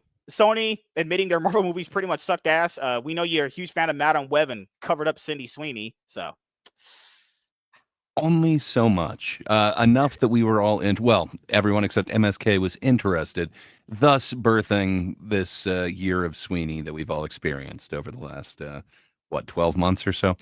But yeah, what can I say? I don't think it's a great universe for movies, but it does feel like they want to keep the rights. It sounds like streaming movies makes way more sense. Like this seems like something that would be great on Prime or any of the other ones. I know they have some sort of Marvel thing, so I guess they're going to Disney. This doesn't really strike me as like Disney type movies, but whatever. They own Hulu. It feels like these could go somewhere in whatever the hell distribution they're going to go. But even back in the day, a lot of the movies that we consider to be, like absolute classics, they failed at the box office. And then I'm thinking like every Mike Judge movie, with the exception of Beavis and Butthead Do America, it pretty much tanked in the theaters, and it was pulled like I think Idiocracy lasted 1 weekend, if I remember right. Office Space lasted like 2 weeks or something like that. But man, they're just considered like cult classics now. I'm not comparing anything in the Sony universe to that, but even back in the day, people would kind of skip seeing a bunch of stuff that they didn't really want to see in the theater, and it had a second life. I hope that we can have something like that with streaming, because man, there's some fun stuff. I think Madam Web is my favorite out of anything in the Sony universe because it is so stupid. The dialogue is absolutely stupid. The plot line is stupid. Every time it shows the bad guy, like he is just completely dubbed and it doesn't match anything. Like everything about it makes me laugh. I enjoy it for reasons that I'm not supposed to, but man, I wouldn't mind watching that one again. The rest of these, I don't really care about. It makes sense that they failed. They're not great. I don't know why they. I'm Michael Jordan. Stop it. Get some help. I don't know why they kept a lot of them in theaters as long as they did. Because we're too stupid to understand the complexities. No, not we. We're just too stupid to understand the complex writing of Morbius. Shit. All right, Bob, how you feeling about Sony admitting their horrible Marvel movies sucked? But granted, we already knew that when we watched them. It's like, fuck me, right? All right, so yeah, they sucked. As far as them being failures, partly because they sucked is why they're failures, but I also agree that going to a movie is an event now. It's not something that you're just going to go up and do because, like we talked about, and I see in the chat, and people are talking about how expensive it is to go to movies now. Like, for example, I went with my two younger kids to go see the re-release of Teenage Mutant Ninja Turtles, and that was a lot of fun. Yeah. But for the three of us, just for the tickets, that was like 45, 48 bucks, somewhere between there. And then you still had the popcorn and the drinks and all of that on there. So a night out to go see a movie I've already seen multiple times. Now, granted, my youngest had never seen it before, so this was his first experience with it. But yeah, I mean, it's expensive. So to go out to a movie, it has to be an event. That's why Barbenheimer was such a big deal. It was marketed so well. It was an event. You had to go see Barbie, and if you didn't see Barbie, you had to see Oppenheimer. It was a big thing. The Sony universe doesn't scream big event here. So a lot of people are just like, you know what? Yeah, okay, these don't look that great. Okay, maybe they're entertaining, but I'll wait till they go on streaming. And you don't have to wait that long now. They're out, like you said, on VOD, within 30 days. And then sometimes they're out on HBO Max, or they're out on Amazon Prime within 60 days.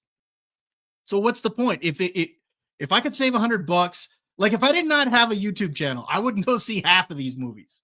I'd wait till streaming. It's only because I'm reviewing them for my channel. So yeah, that's the other reason why they didn't do well. And you're coming on this show that they sucked. Yeah, they sucked. That was a big problem. But they didn't scream event. And so yeah, we do have to rethink the theater experience about what's actually a success now. And those would cause superhero movie fatigue. I'm just saying, like, I know people don't really like that, but those movies directly would cause that. That's what people will talk about. Like, if you wouldn't watch those, you'd be like, wow, what low quality shit am I getting? Like, and then because people are very, it's like tunnel visioned, they'll see like one thing and then base it on everything, which can apply in some cases, can't apply in others. You watch those and you go like, damn, well, superhero movies must fucking be real ass. But all right, Will, your final thoughts on Sony? I think that like the solution for them, especially if they're like trying to figure out what an audience is trying to do and how they operate and make money, is sell the rights of Spider-Man back to Marvel and go. I mean, they were clearly envious of horror right now, which is doing well. You don't have to dump as much money into horror. Adopt the Blumhouse model. Take $100 million and put it into 10 movies. And if one of them hits, you've done well, rather than dumping $200 million into these things that like they're risks at this point. If you're trying to just ride trends, sell Spider-Man, you'll get a pretty penny off of it. So you don't have to do any of the risking anymore. And, go to a lower risk format in horror. And the effort doesn't need to be nearly as, I don't know, difficult as it is trying to read the room for comic films. Like it everything that you read in that article is just basically mask off. Like, yeah, we treat this industry cynically. So the people used to like shit, now they don't. So I guess we have to make better shit.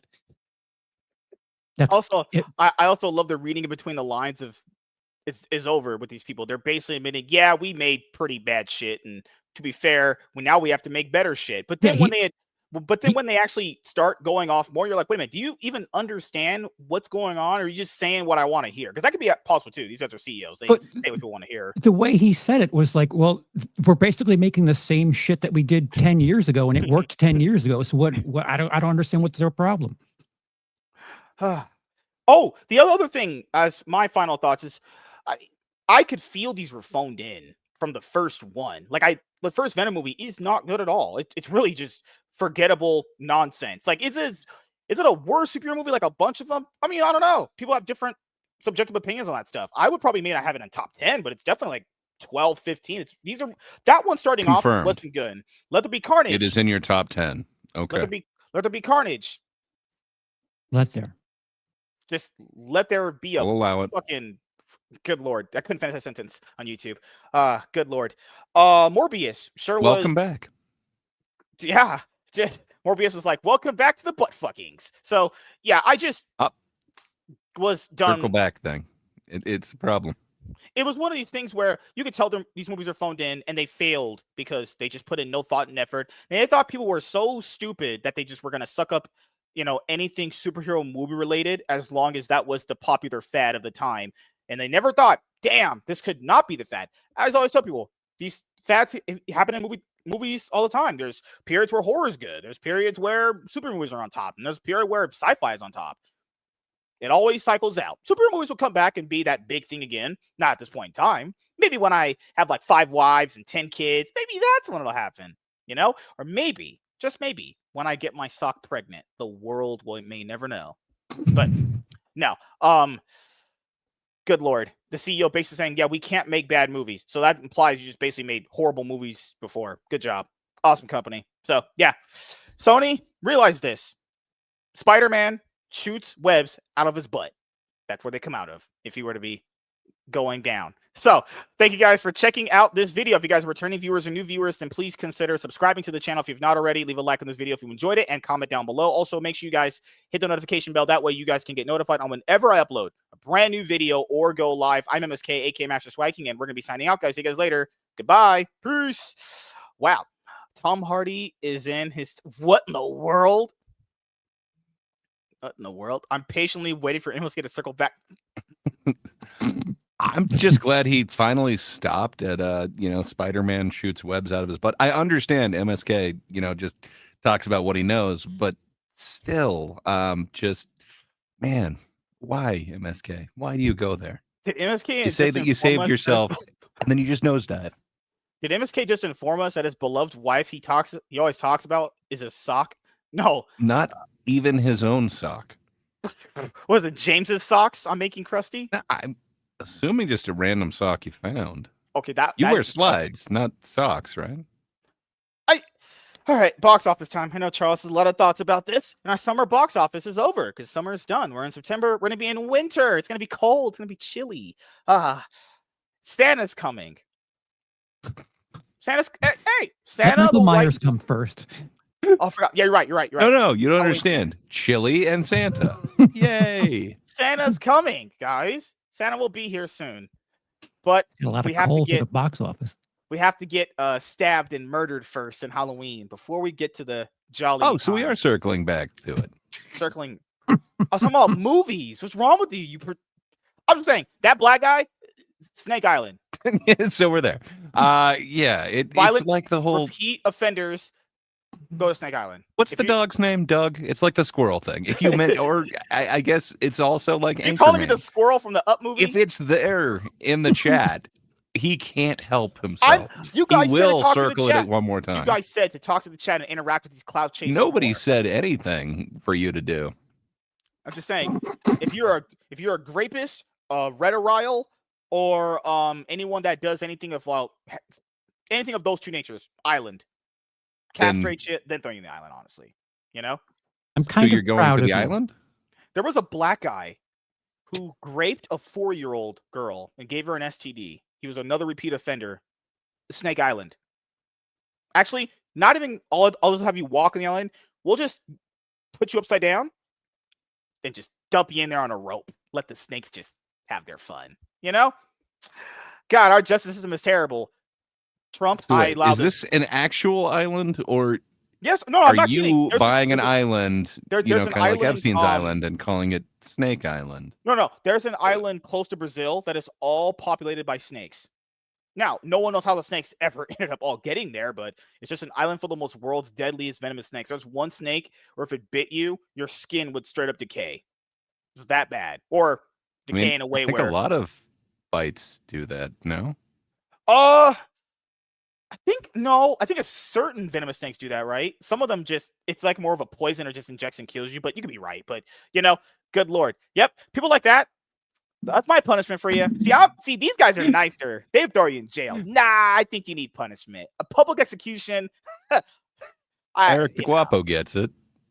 Oh my God. MSK is distributing his own brand of justice. Everyone is convicted. It's funny that you keep bringing up all of this justice, yet you don't understand Dexter, because that's literally what that show is. It's vigilante justice. That's what that show is. I probably have to watch it. I do admit I have not watched it. But it's for like wine moms who have like 4 kids. No, it's not. It really isn't. It's a guy who kills serial killers. They liked Charles Manson. Women are insane, dude. It was the white guy who ate people. Who likes Charles Manson now? Charles, what are you doing in your free time, buddy? Mac, tell us the story about your cat. It was a cat. He used me for food, and he left me. I was proud of you because usually I'm in the chat, you like click on something that I said 20 minutes earlier that doesn't have any sort of relevance to what's happening now, and you did it for the first time where you clicked on a thing that wasn't at all relevant to what we were talking about. But I take my credit back. Goodness gracious. No, he's talking about Trouser Snake Island. They torture people with very inhumane acts, such as MSK's streams on loop. Hey, I'm just playing. This show is going to be discovered on IMDb at some point, and it's going to be a cult classic. It's going to be a cultural phenomena at one point. IMDb? Yeah, we're on IMDb. You sound like Sony. They play content on IMDb? No, our show's just listed there. So, okay. All right. MSK owns a premium membership. But on top of that, it sounds like he's trying to make his show a cultural event from what I just gathered. You're sounding a bit like Sony, man. We have to get Will more episode appearances, because I think you're only credited with like 2 appearances. You've been on the show three times? I think it's been 3 episodes. The minimum to get feels on like a lot more. The minimum number to get on the cast, like where your picture's shown, is 5 episodes. I think you've been here for 3 episodes. I'm pretty sure. I'm trying to think if I have an IMDb page, because I have credits. I don't know if it would be on IMDb. You might have one for your show, honestly. For my show? Yeah, we have one for the show. Oh, yeah. I don't know any of that stuff. I'm Adam, bad at. Someone said add a plot. What's the plot of the show? There's a plot. It's just good. It's just good. There you go. That's fine. I'm like Michael Bay. You know, I'm just entertainment. That's it. Substance, story, nothing. No, just explosions. I get explosions.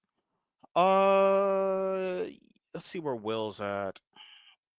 We don't have to stop the show to see where I am. Your quality speaks for itself. Pretty sure I'm right here. Lower left corner. Oh God. We will make sure that Will I checked. Well, I didn't what? I checked. Weapons is currently the 12th highest grossing film in domestic in 2025, and it was released to streaming after 30 days. All right, let's go to the last video because you want to go to the box office. Let's have some fun. All right, Bob, put your thinking cap on. Ready for a fist bump? He's wearing it, dude. You can't see the cap. Wow! What? Just wow! Yeah, good Lord. Three quarters of the group is wearing thinking caps. I have a Trump hat. Probably shouldn't wear that on these streams. People get very angry. I could wear a Biden hat, but people would say I have MSK dementia or something at that point. All right, let's have some fun here.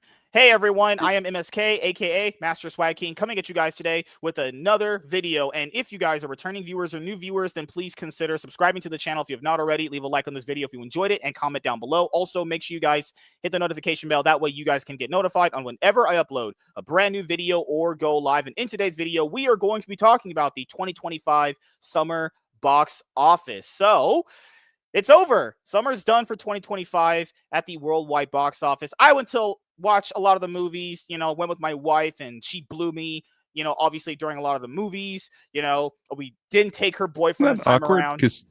But I thought he always joined you guys. No, she's exclusively with me. But are you saying that all women are for the streets, Gray? Are you agreeing with me about No, that? I'm just saying there's a chair designated for you at all times. Yeah. So I like going to the movie theaters and, watching movies. I really do like it. Now sometimes a crowd can be better depending on the movie. Like sometimes you go and watch a movie, people there talk a lot and it's like, fuck, dude, shut up. I'm trying to hear. But there's times where I like going to the movie theater and just being by myself in there alone, But, it just depends on the experience of the movie, honestly. If I'm watching like something more horror related, probably like to be by myself because if you watch a horror movie with people, they're like, oh my God, dude, did you see that guy walking in that room? It's like, yes, we're all watching the same fucking movie, you dummy. Like, holy shit. But there has been some interesting developments about the box office so far. So Will want to go first. So what did you think about the 2025 summer box office? I know you have a lot of opinions about numbers. Will is very opinionated. That's true. So what do you think, man? Do you think it was good overall for the numbers that we got? No? Holy shit. Awesome. I think these numbers are terrible. Yeah. There's $1 billion film in 2025. Lilo and Stitch, right? Yeah. Yeah. And Minecraft is just shy of it, but that came out in the spring. Yes. So for the last couple of years, there's been at least $2 billion properties. Last year, it was Inside Out 2 and Deadpool. The year before was Oppenheimer and Barbie. Easy for you to say. But the issue here is I've seen some people say that, well, this is the last of the strike movies or the writer's strike and the actor's strike happened at the same time, and that was during 2023. But I don't think that's the problem. The top 5 movies, Minecraft movie, Lilo and Stitch, Superman, Jurassic World, Rebirth, and Sinners, none of them really, well, other than Minecraft and Lilo and Stitch, they just don't linger. No one, there's nothing to talk about. Like considering your earlier segment about needing to have this thing that society is talking about, these event movies. None of the movies that came out this year were event movies, and the only one that was Minecraft, and it was for the wrong reasons.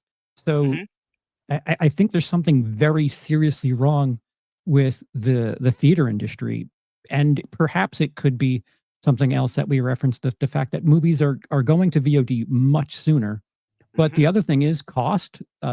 Entertainment options are all over the place, and movies just aren't that destination they used to be.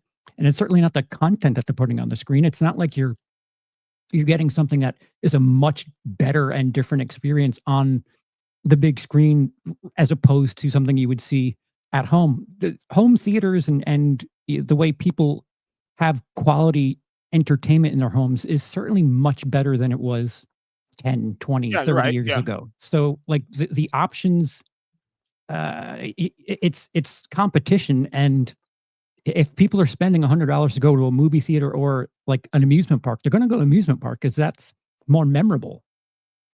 Oh, if you want to even put it on that level, I mean, people are literally not even going to Vegas to even have a vacation or tour there anymore. But just another thing to add, because Minecraft, I think that one took a lot of people by surprise, because by the time we had already grew up with like video games and stuff, that one came out for Gen Z. I'll be honest here, I underestimated how popular that was. Maybe that was just a surprise because we didn't really understand the popularity of it. And it still did very well. It still did very well. People went out to support it because it was something that people wanted to see, which is really weird because those trailers for that movie were horrible. I was like, this is going to fail. I'll be honest here. I thought it was going to say we. Bad. The trailers looked awful. Some of us honestly were saying how great this movie was from the beginning. Some of Ray, us. Did you say that? But this one, yeah, I did. I thought Lilo and Stitch, Minecraft, and How to Train Your Dragon were all going to be $1 billion ones. You mean How to I missed on Dragon. I missed the dragon for sure. You missed the dragon. I got a long dragon for my. That's okay. So I don't know how To Train Your Dragon did, because I know that they did a live action remake of the first animated movie. I don't know how well it did. All I know is that 262 domestic. Internationally, worldwide is 632. That's not bad. That's actually pretty solid. But sure. But compared to how big that franchise is talked about amongst people, you feel like that would have been another thing the kids would have went to, like, Daddy, Mommy, I want to go see How to Train Your Dragon. So you're telling me that Superman made less money than How to Train Your Dragon currently right now? Because yes. Superman 12 right now. Because Superman is a mostly American thing. Yeah. Superman's 353 domestic, 260 international. How to Train Your Dragon is 262 domestic, 369 international. That's fucking insane. How to Train Your Dragon is going to end its box office run in this year, 2025, higher than Superman. That's insane to me. Then you also have Mission Impossible. I don't know about that. You've got all of the digital sales of Superman after that. You've got its VOD. I don't know if there's that many people clamoring to see How to Train Your Dragon. I think it's at the end of its run. Superman isn't quite done yet. Not done yet. Yeah. But also Mission Impossible. Now, to be completely fair to Mission Impossible, we all kind of knew that one was gonna fail money-wise because the previous one did terribly. Now, to be fair, you could make the argument it came out at the wrong time because then 2 more blockbusters. Nope, that was not the argument that Charles was making. No, we talk about Barbenheimer, like the Barbenheimer event. Like Mission Impossible 7 came out the week before those two did. So I could understand that was more like basically the movies kind of galvanizing each other. People feel like they had to go watch these 2 newer ones than that one. But even if I wanted to just use that as an argument, the second one to this 2-movie part they did, that one completely, if you look at the budget and the marketing compared to what it made, both of them pretty much financially just kick the bucket. And we know they spent a lot of money on those movies. There was many articles talking about how much money Paramount spent on these movies. They failed completely. For one, just off of what they've spent, absolutely just dud. Which is sad because Mission Impossible, I like those movies. I saw the first 6. Fallout's my favorite one. I like the 4th one, my second favorite. Then it's a tie between the 3rd one and the 5th one. What happened to Mission Impossible? Just completely just nothing. Like that one failed too. Crazy. Well, I think with Mission Impossible, this was a set audience with this franchise. This wasn't a franchise that was going to go out and get a ton of new audience members. Yeah. I mean, also, it was pretty much set what it was going to be. Like, what was it? Fallout, I think, actually had the biggest box office of them all. But I still think that was kind of an anomaly. I don't think you were going to get this massive box office beyond that. I think they were hoping for that Tom Cruise bump off of Top Gun Maverick, and they didn't get that. Because I think, again, Mission Impossible, we're talking a franchise that goes back to, what was it, the 60s or 70s? Somewhere like and that, yeah. So, yeah, I mean, it already had a set audience. And yeah, the movies initially, when they first started coming out, got a new audience. But some of the newer ones, they weren't going to get that. It was already set what that was going to be. So I think they were overestimating what Mission Impossible. Well, even back then, even when you had more people going to the theaters back then, when these movies were initially coming out, and like what it was like 2000s or whatever, they even back then when there was more people going to theaters to watch them, they were never like these huge box office performers. Actually, it was the second trilogy that really started propelling them up to be more and more and more. They built up an off-road Ghost Protocol, then it went to Rogue Nation doing better, then it went to Fallout, peaking the numbers for it. And then because it's also the other movies that have come out that we've talked about here, Sinners came out, which was a hit for Warner Brothers, lowest second weekend box office drop in a movie in a long time, which is incredible. You know, that one did very well. But that wasn't the summer. That was the spring, sir. No. It was like no, I felt like it was the middle part, right? It felt like it came out. It came out end of spring. Came out close to Easter, didn't it? Or yeah, because they like to put Sinners in the summer category. It's like, did you really want to count that? I mean, if you want to count that, it was it did well. April 18th. It was a 420 movie. The Jurassic World Rebirth movie. If we're going off of the numbers, it has currently, I think it's in like 860. So it's not going to be $1 billion hit like the other 3 were. But then Which is wild. That's actually crazy. That means there is some diminishing returns here. Honestly, oof. Well, what also didn't help that is, again, the movie audience has changed, or they're maybe not that the audience has changed, but their movie going habits have changed. And you throw in the fact that Rebirth didn't get any IMAX showings. That did not help the movie at all. I'm not saying that it would have still got the $1 billion, but that would have helped it get a little bit closer. And then we have the superhero ones, Superman and Fantastic Four. Now, Fantastic Four, oh, God. And I liked the movie. I thought Fantastic Four was good. I enjoyed it, barring the things that I didn't like about it. I thought it was a fine movie. To see it not do well is surprising, but it's not surprising if you look at it from the aspect of the MCU had been putting out such bad movies in a row. Yeah, your audience is not going to be there. You drop 2 to 3 years, 5 years worth of shit, yeah, people are going to check out. At some point, people are going to be like, I'm done with this. That's actually their fault. They tanked their own franchise. There's no one to blame but themselves on that one. Superman's, we all said Superman was going to get money. It's Superman. It's going to get some level of money given the pedigree of the character. Did we say that? I know I did. I know I said that. Express flop, Universal flop. No, I think words were thrown around. I based off the numbers, James Gunn was like, it made money. Prove it. Well, you got to trust me, bro. It's like, that's how that works. That's not how proof works. But, you guys said it was going to make $1 billion. I know Gray and look, initially, I thought it would make $1 billion. I thought Lilo and Stitch would be the first one to do it. And I was right about that one. He was like, okay, I'm going for a second shot. I thought that because of the appeal that character has for kids. And again, that felt like an event that parents had to take their kids to go see. So I knew that was going to get the $1 billion. Superman, I was thinking was going to be that next one. And I thought it had the buzz, man. I thought so too. And when that third trailer came out, the one that said, well, okay, tickets are now on sale or whatever, that's when I started thinking, okay, I'm seeing a few things here that got me a little bit worried. And then when some of the clips started coming out, I was like, oh God, this is not going to be what I'm hoping that it is. And ultimately, I was disappointed in Superman, even though that I thought there was a lot of things to like about it. And once you saw the reception, you were like, and that was where I was like, this isn't going to make $1 billion because there were going to be those that absolutely loved it. The Snyder fans were going to absolutely hate it regardless. Yeah. And so you had to get those in betweens. And I just didn't see the appeal that was going to drive people out to the theater to where, again, it felt like an event. I had to go see it. Yeah. And after that, we had Weapons that Will's pointed out, and that movie had some pretty good reception, but VOD. Like, imagine this. They're essentially competing against themselves. I remember there was this CinemaCon, I think it was 2023, 2024, where the studios that were there, the people that went and talked for the studio, you could say, they were like, yeah, we're dedicated to the movie business and blah, blah, blah, blah, blah. But it feels like everything the studios have been doing has been trying to hurt the theaters, right? Like, the theaters need these big blockbusters because that's what draws people in. But the studios don't care about NATO, the National Association of Theater Owners. Yeah. And, well, see, that I understand.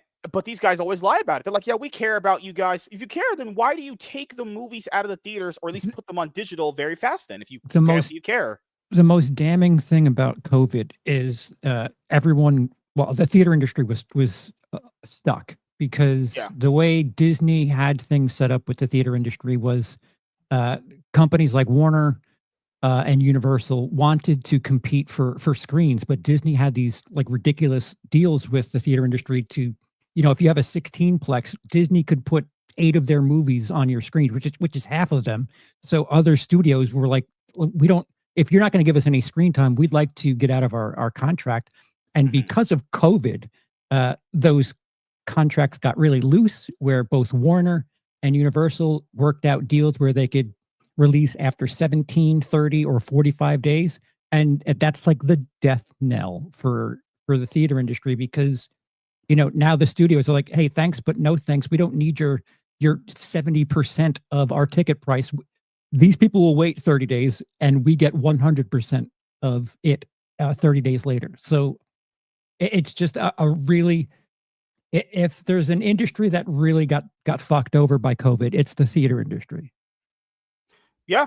And it also, and especially by Disney, they just kind of had them over a barrel, and then they really kind of took the terms of who gets a Disney and what the restrictions are if you're going to actually take one of their films. Also, like what you guys have pointed out, it made people ultra dependent on streaming, which I think was the ultimate goal. They always wanted people to be dependent on streaming because they get, as you guys said, the numbers. They can just lie about the numbers too. The other side of that is if the theater industry is going to be saved, it's going to have to be Disney movies that do it, which is ironic because Disney movies have been awful. Disney, the way things are currently worked out. Yeah. Disney, like Inside Out 2, Lilo and Stitch, they have these deals where they cannot release their Disney stuff for at least like 80, 90 days to streaming because Disney has those sweetheart deals with the theater, so they've got to like give something back. But the problem with the Disney stuff is, when it doesn't work and the theater industry depends on you, both of them have been kind of eating pavement. Well, what if that's just the old model though? Because I'm not saying it's what everything is going to do, but the one that I was struggling to think of the name of earlier, it's K-pop Demon Hunter. So not only is it simultaneously number 1 on Netflix, but I think it's also like number 4 with the sing-along version that has the lyrics on there.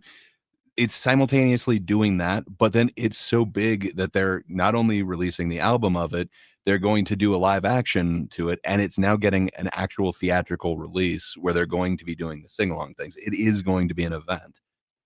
It's kind of crazy. I can't think of another Netflix one that, I think it was released in early June. I'm looking for the actual date, but I'm missing it. Oh, sorry, it looks like June 20th, and they're going to bring it to theaters like I think next week or something. Oh, the other thing I wanted to bring up was I can't think of another one like that. Having people dependent on streaming means you can finally cut out the middleman, and they can just get all that money from the subscribers that they attract to their streaming platform. I do think that is their ultimate goal. They want to eliminate the theaters to not have a middleman. But I forgot the other part of it. So like they just had the VMA awards last night. A shitload of the actors from the show are actually getting awards for that. It's also, I think, got 4 out of the top 20 on the Billboard charts as well. Jesus. Like this thing is just taking the world by storm. Maybe it's not up to Disney. Maybe it's up to the other platforms to kind of make something that is a cultural event, something that does actually have this force behind it. Yeah, no, yes, you're right. The issue is when the theaters are so dependent on Disney because of the deals that they had to work out with the other studios. It seems like they have too much pressure on each other, both Disney and the theaters. But yes, it makes it harder for them to find these gems because it seems like the only things that want to stay in theaters are like due to contractual obligations. So like the fact that this Netflix thing is working out months later is, just a testament to how strong that property is. Mm-hmm. After high hopes, Hollywood's summer box office falls flat again. We'll see. Stitch, Superman, and a flock of creepy children drew audiences to movie theaters this summer, but it wasn't enough to jolt box office revenue past even the dreary levels reached last year. Oh, there was also this sentiment when the writer's strike happened a few years back where it was just get to 2025, everything will be better. Yeah, that was just all right. We talk about takes that age like milk, and I've had none of those because my takes age like fine wine. The total theatrical Plus you're lactose intolerant. I don't. If you drink milk, I think you're gay. That's my opinion. If you're not a baby,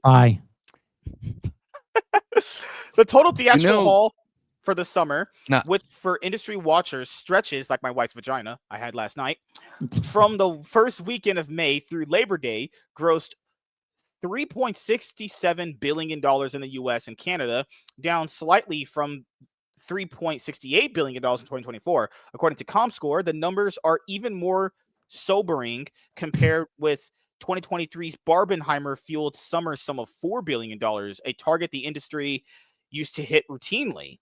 Oh, things have changed then. It's down from last year. That's atrocious. There's better hits this year. That's what they, that's awful. We're supposed to have the big hits come out. Mission Impossible 8, the DCU's rising. Marvel, they're there. Always Karate Kid movie. Out. Oof. Japanese people. Chow mein eaters. God, can't trust them. No, that was lucky you saved it there. It was almost offensive. Of offensive. I watch League of Legends. I understand how they are. Though the season started with high hopes after spring hits, including Sinners and a Minecraft movie, and particularly since there were several big franchise blockbusters on the lineup, the softer summer shows cracks in the movie business that have been growing for years. Theaters have been grappling with declining attendance since before the pandemic, though the COVID-19 related shutdowns exacerbated that trend. Not only did audiences... One of your favorite words plus Xer. You're good. Exacerbate? Whoa. I don't do that. I don't do that. I go to church. You exacerbate in a sock. God. White socks, not black socks. Black socks are just for crust. Wow. Woo, God. Yes, I'm a socksist. I'll be here all week. Not only did audiences get used to streaming movies from homes, but certain mid-tier films, such as comedies, increasingly migrated over to those platforms, making them rarer sights at the box office. Studios continue to suffer from an over-reliance on franchises that are losing steam. So do you guys think that that's a problem? There's not enough comedies or romance movies or medieval movies. People weren't really watching those.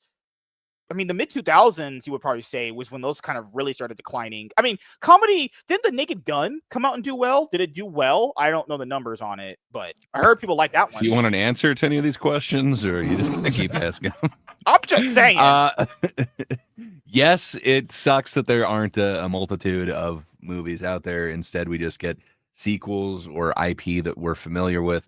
There isn't as much like new, odd avant-garde stuff out there. Once there is, it might take off like Sinners. It might be like Weapons, but odds are, it's still not going to necessarily catch on, where they know that they're guaranteed something from something that somebody recognizes. And that's why we just keep getting more of the same. It's all relative too, because while Naked Gun is considered something of a success, it's 25th on the year, and it's just under Karate Kid Legends, which is considered something of an abomination. So, but how many comedies are above it on there? Like, I guess some of the kids' movies you could call comedies, but I wouldn't exactly call like Lilo and Stitch a straight up comedy, where that one is. Does Freakier Friday count? Sadly, Freakier Friday, yeah, Freakier Friday, where Jamie Lee Curtis had to go on like social media or maybe on Blue Sky, and she had showed her 70-year-old tits for some reason. She was trying to be like, "Hey, Sonny's. Hey, Sonny's, come watch Freakier Friday." I watched the first one. It was MSK. I've watched your other channel. Don't act like you haven't done that. I liked the first one. I watched it a long time ago. It was one of those fun comedy movies. No, you watched it long and hard. We got you. But I don't know why they had Jamie Lee Curtis going out there showing how big her tits were to get people to watch that movie. Because it's a legacy thing. I'm not turning 70-year-old Jamie Lee Curtis down, for the record. I probably wouldn't either. Would you? I'm insulted. Have you seen True Lies? That's what I'm saying. Yeah, she's not like 25 anymore. She's 70. Yep. Which causes them to kind of get dry. They kind of get less. They get dry? rustier. Yeah, they get rusty. Cocoa butter exists, man. I thought you were familiar with it. You're putting cocoa butter on her dried up 80-year-old clitoris? They're not made of steel. What do you mean rusty? Oh, so you really I mean, don't know how it works, do you? Oh, oh, good Lord. When she said that no one will notice the difference between her trans son and her daughter, it's like, come on, Jamie, shut up. But no, would I bang Jamie Lee Curtis? It just depends on the day. Some days I got a grandma fetish. Some days I'm like, wow, women are just horrible people. But I love how, with MSK first says her 70-year-old titties, and then he jumps up to 80-year-old titties. She's like 60 something, isn't she? Yeah, no, she's 66. I'm like, she just keeps going up a decade every sentence here. Well, he's assuming the only way that he would have a chance is when she's well into her 80s. I'm just saying, is that what people want now? Is fapping or beating off to 70-year-old tits? Classic. She's 66. Oh, it's even worse. God damn it. 6'7". They're vintage. They're vintage. Great. Well, he's married. I don't know if I can make her blow her load if I bang her. It's like, God damn, she probably blow her load. Through. I'm pretty sure you loads can. Work. A series of massive hits can change the mood. I'm not gonna lie. That's what we were just talking about. Massive hits. They're great. Just when I was having sex with my wife, massive hits definitely changed her mood. But those were lacking this summer for starters. No single film emerged as an unstoppable hit on the level of last year's Walt Disney and Pixar animated sequel, Inside Out 2, and Marvel Studios' Deadpool & Wolverine, which hauled in more than $600 million domestically and had global grosses exceeding $1 billion. Disney's live-action adaptation of Lilo and Bitch was the heaviest hitter this summer, was about $420 million in the domestic box office revenue and more than $1 billion globally. I'll be honest here. I did notice that. The consistency in the numbers seems to like not really be there. Like with Inside Out 2 and Deadpool Wolverine, they just shot up. They just kept going up. It wasn't a stop there. But then again, as you guys said, Disney kind of gets to be the pick of the litter when it comes to priority at the screening. So, you know. Going into the summer, many in the industry felt that the major effects of the pandemic and the dual writers and actors strikes of 2023 had finally evaporated from theatrical lineups. The planned release of several franchise titles also encouraged that optimism, including Universal Pictures, Jurassic World Rebirth, Warner Bros. And DC Studios, Superman, and Marvel Studios, Fantastic Four, The First Steps, and the Brad Pitt-led F1, the movie from Apple and distributed by Warner Bros. Pictures. Did you guys go see Fast 1? I didn't see this, but I know a lot of people said they liked it. I liked F1. I thought it was really good. Okay. That was my favorite movie that I've seen this year. I agree with that. I need to see it. Really? You agree with that? Yeah. That's his favorite? You think he's telling the truth? Oh, God. Oh, God. Damn it. Who disagrees with Bob? Bob is Bob. Wait, who's also named Bob? I need to check that one out for sure. I don't know why I slept on that one. There was like 5 things right around that same time. So that's one that I slept on. I got to go see that one. Yeah, it's worth watching. I really liked it. Yeah. What I really enjoyed about it was you felt like you were in the driver's seat of these cars. You know, the director, just like he did with Top Gun Maverick, where you felt like you were in the cockpit. Yeah, you felt like you were in the driver's seat of these F1 cars. So yeah, it was pretty cool. And then Brad Pitt was great in it. Mm-hmm. But while those movies put up big numbers, most weren't overwhelming. Jurassic World Rebirth did worse than any of its predecessors since 2001's Jurassic Park 3, and the Fantastic Four reboot plummeted after a promising opening weekend. But those were kind of always going to be destined to do that, though. Like, Jurassic World Rebirth is that movie that you go and watch within like the first week, and if you don't see it, you just don't care about it. And we knew Fantastic Four was going to struggle because, you know, the MCU's recent... I like Thunderbolts too, but even Thunderbolts and Captain America Brave New World and the ones before that, they struggled at the box office. Several blockbusters also faltered internationally, including Fantastic Four and Superman, which both made less overseas than in the US and Canada. Superman in particular may have suffered from the comic book character's historical association with explicitly American ideals. Who knows? It's always going to be if many truths apply to certain things. You know, maybe people thought, oh, it was too on the nose for the Israeli-Gaza war or that shit, you know? But who knows, honestly? Oh, you're weighing in there now. And no. Suddenly you're getting nuanced. No, okay. I'm just pointing out. But then again, I think Superman falls under the fact that this is DC's second attempt at creating a cinematic universe, and you have to show people that this one's going to be the one you should really support. This was always going to be an uphill battle for DC because people have no faith in DC. I don't understand this. They might be like cock-sucking them hard because you like them. DC is known for being really inconsistent and giving up on things very quickly and rebooting very, very fast. What if the 2010s mindset is something that should be abandoned, where you don't think of the franchise, the universe first? You just make a good movie first and then work from there. I agree with that. Yeah.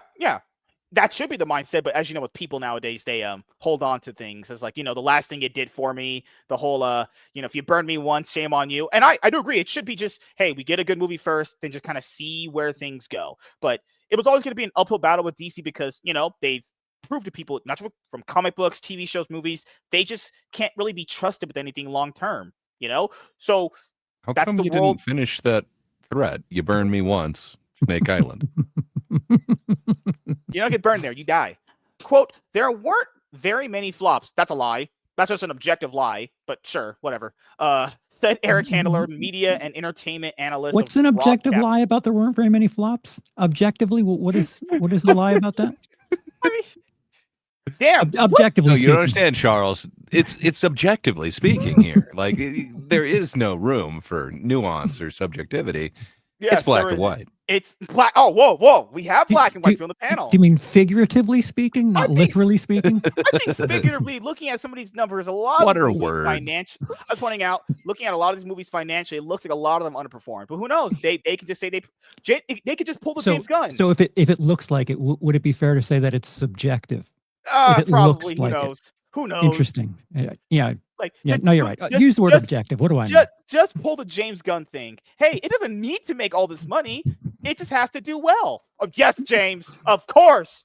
Yes. Why are you saying the James Gunn thing? We've told you that from the beginning. Look at the beginning of any of these superhero franchises. Thor 1. Did that make as much as like the Avengers? No. Not that. It was when he said, no, it doesn't the have Hulk, to make this much money. It's Iron Man. Any of these number ones. Captain America 1. Gray, we're not in the early. It's supposed 2000s. to build up, sir.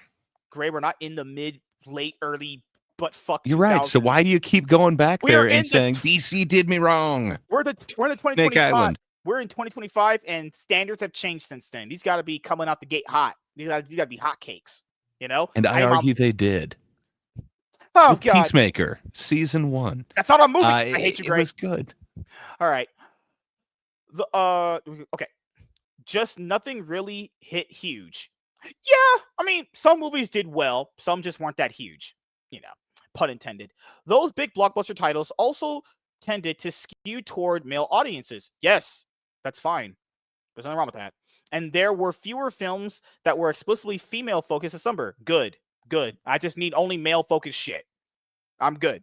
Now, there are movies out there that females go and watch that they support very heavily. I mean, last year we had It Ends With Us. Women supported that. Yeah, make those movies for women. They'll go watch them. But if you're trying to take MSK. Superheroes, women will watch superhero movies. They don't. Men watch those. Did you watch It Ends With Us last year, MSK? I did. Yeah, that's right. You did go and see Lily Blossom bloom. It touched me. I saw it. Right? It touched me in a way. Okay. One of my coworkers read the book, and she knows I have a YouTube channel. So she told me, you know what? You need to go review this because it's got a niche audience, so you might get a lot of views with it, which didn't happen. But so I went to check it out, and I didn't think it was as bad as I expected it to be. I could understand why that audience liked it. Let's put it that way. So you're saying that women like seeing movies where women get abused? That's crazy. No, I mean, look, there's the way it was made. I think that it's done in a way that I could understand why it connected with that audience. I could, and like my coworker, she was telling me, "Oh, this was different from the book, but I liked this," and I mean, she was really getting into it. So yeah, I could understand why. I understand, and it had a lot to offer for everyone. I mean, MSK was definitely Team Ryle. I will say this: that movie, when I went and watched it, I watched it at like an 8:00 showing at my time on a Saturday, and there was an audience there. It was like 15 people in there, about almost 20 people. Like, it had a crowd. But if you make those movies for women, if that's what makes money for women, make those movies. Then you can't be like, why didn't Superman hit with females? Because women don't really like superheroes that much, despite every lie it's told about them that they do. That's more for dudes, you know. That's the inherent issue. Is audiences are a hell of a lot more split now. Like F1 worked internationally, didn't work in the US because the US doesn't care about F1. So like Superman works in the US, doesn't work worldwide because it's an American character. So like the movie that really hit this year is Ninja 2, which is a Chinese movie, and that hit $2 billion without any help from the US. So good Lord, it's pretty awesome too. You've seen I it? walked out of my wife watching it the other day. I only caught a glimpse of it, but yes, and she's not a sock, MSK. Oh my God. But I gotta say the animation seemed really awesome, and that's gonna go on. It looked like it was a fun story. Just gonna say that clip right there is gonna go on that W's channel. That was just the perfect, well-timed. Good Lord, Comrade, are you a communist now? Good Lord, I'm not. No. Wait a minute. I was talking to Gray because Gray enjoyed the Chinese propaganda. But I only watched a few minutes of it. I need more time. We're not CNN here or MSNBC, Charles. We got standards here. This is the MSK show. We have quality and standards here. The dearth of I would say death. That must be a typo. No, you're used to seeing girth. I'm pretty sure. Okay, the death of those female. Dearth? No, it's dearth. Like that might be a typo. That has to mean death. Oh, okay, we'll say it's not a typo. Just think of it like girth, but of depth. Okay. Yeah. I don't think about dudes. Okay. The dearth of those female-leaning films may also have been a factor in the lower box office results, said Andrew Cripps, head of the theatrical distribution at Disney. Come on. Women take their kids to go see like kids movies. That's what they primarily would do, I think, in my opinion. If you don't make enough of them, then they're not going to go. Like, but to be fair, what the hell are you blathering about? Did you just say women take their kids to kids movies? Yes. Wait, they didn't take them to go see Bad Guys 2. I heard Bad Guys 2 did way worse than the first one. So what should women be taking their kids to? Should they be going seeing It Ends With Us? Women should be going outside, in my opinion. They should be barred from society in general. But, It Ends With Us. So they also need to go to the island? Oh, God, no. Compared to other years, there's been some breakouts that have catered more strongly to females, he said. That was lacking this year. That's probably true. I didn't notice as many female-led movies that could get a female audience. Unless you're talking about, if you make chick flicks, would that really bring women back to the movies? Like, It Is With Us, I would call it chick flick. That did money. That did well. So chicks like that shit because they love seeing themselves in situations they're probably already in. Relatively speaking, you have to lower your standards. No chick flick is going to make $500 million. Like I said, Naked Gun is considered something of a success, and it made $50 million. So, a chick flick working could also be something like $50 million. You don't dump $200 million into 10 Ways to Lose a Guy Part 2 or some shit. 10 Ways to Lose a Guy. Hell yeah, sign me up for that movie. Let's write the screenplay out. The main character is named Buttfuck Joe Nobody, and the female's name is just Leaf. That's it. On top of that, damn, well timed. Several films straight up bombed, including Universal and Blumhouse's horror sequel, Megan 2.0, and the original animated film, Elio, which notched Disney's own Pixar's lowest opening weekend ever. Yeah, the first Megan movie, people like that one. I remember a lot of people went and liked that one. This one I didn't hear too much about it. I heard it was not as good as the first one. They leaned into the social media, I think it was like the dance number from the first one, and it was done on TikTok a whole ton. So they leaned into that and kind of made it silly. And people were like, no, sorry. They went the Bride of Chucky route, didn't they? Good Lord. And that's not how things work. Not anymore. You could, because back then we weren't as exposed to these kind of things. So when these movies now make these jarring sequels that are so tonally different from another movie, once you see it coming from a mile away, it makes you think about it. Because I think that was the good about movies back then. We didn't know as much as we know now about how they're going to be made. So when a sequel was so totally different from the first one, you're like, all right, maybe I did like that. But now that you know what's coming, maybe it has a different, implication now. When they chase trends that social media kind of takes the movie on, it doesn't feel organic, and it's not something that you can replicate because it's just something that happens. You can't just be like, oh, this is what they're doing, so let's cater to that specific moment. It doesn't work.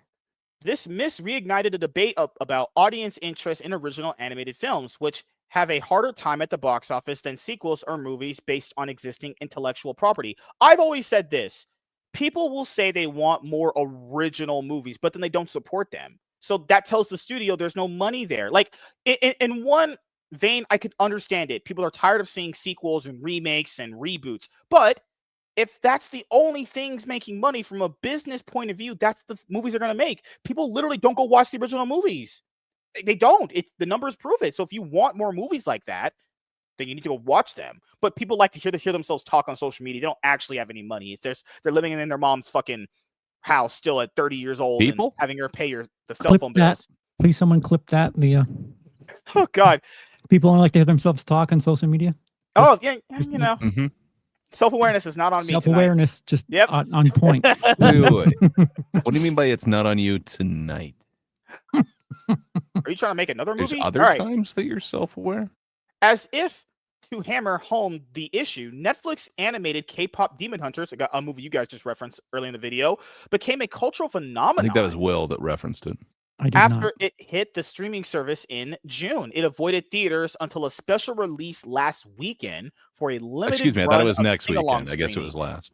Greg, can you not lie? Can you not objectively you're lie right. I should have not lied. But it's crazy because it's literally number 1, number 4, and then on the Billboard charts and a whole bunch of them, and it actually made the movie charts as well. Like, it's just, I don't know, man. This is a phenomenon. I don't know how you create this lightning in a bottle, but they'll try to replicate it. Oh no, you're I was gonna say. I think you're gonna see a bunch of these. Is what I was trying to say. Yeah. We Get all ready for like 3 went sequels, 15 prequels, 3 spin-offs, and you're like, we're already doing the live action, man. Just imagine when we get like the 3rd one of these movies, we're gonna be like, wow, these have 3 now. Fucking hell. Jeez. Though Netflix does not disclose box office grosses, the film, which centers on a girl group that fights demons and features several high-octane earworms, was the #1 movie in theaters with about 18 million in ticket sales, according to industry estimates. But animated movies cost a lot to make, so there's no way that they made any profit off that, unless you're going off just like... This was a Netflix movie. It was never supposed to be released. Yeah. It got 18 million more than it was ever supposed to. On top of that, it just got VMA awards. It just got Grammy nominations. It's in the Billboard Top 100. I can't remember how many songs. I think 4. Man, it's on Netflix as #1 twice. This thing is winning. I don't care how you're trying to spin this. Are you Charles? That 18 million is just Charlie like Sheen? bonus cash. Hold on, whoa. Are you Charlie Sheen? Dude, it's got tiger blood. Seriously, if you see the derpy tiger in this, you will love it. Those interpret stuff as they must. What are you a doctor of? Some are saying that you're bipolar. Wow, what does that mean? I guess that, you know, you're on 2 ends of the spectrum. Wow. And then what? What's the cure? Medicine? Make me like them? Not gonna happen. I'm by winning. I win here and I win there. Now what? So much MSK, red carpet you're rolled also out. by winning, aren't you? Oh, God. That translated into sold-out showings, particularly with young audiences. Its popularity with a bright spot for exhibitors, including Regal Cineworld.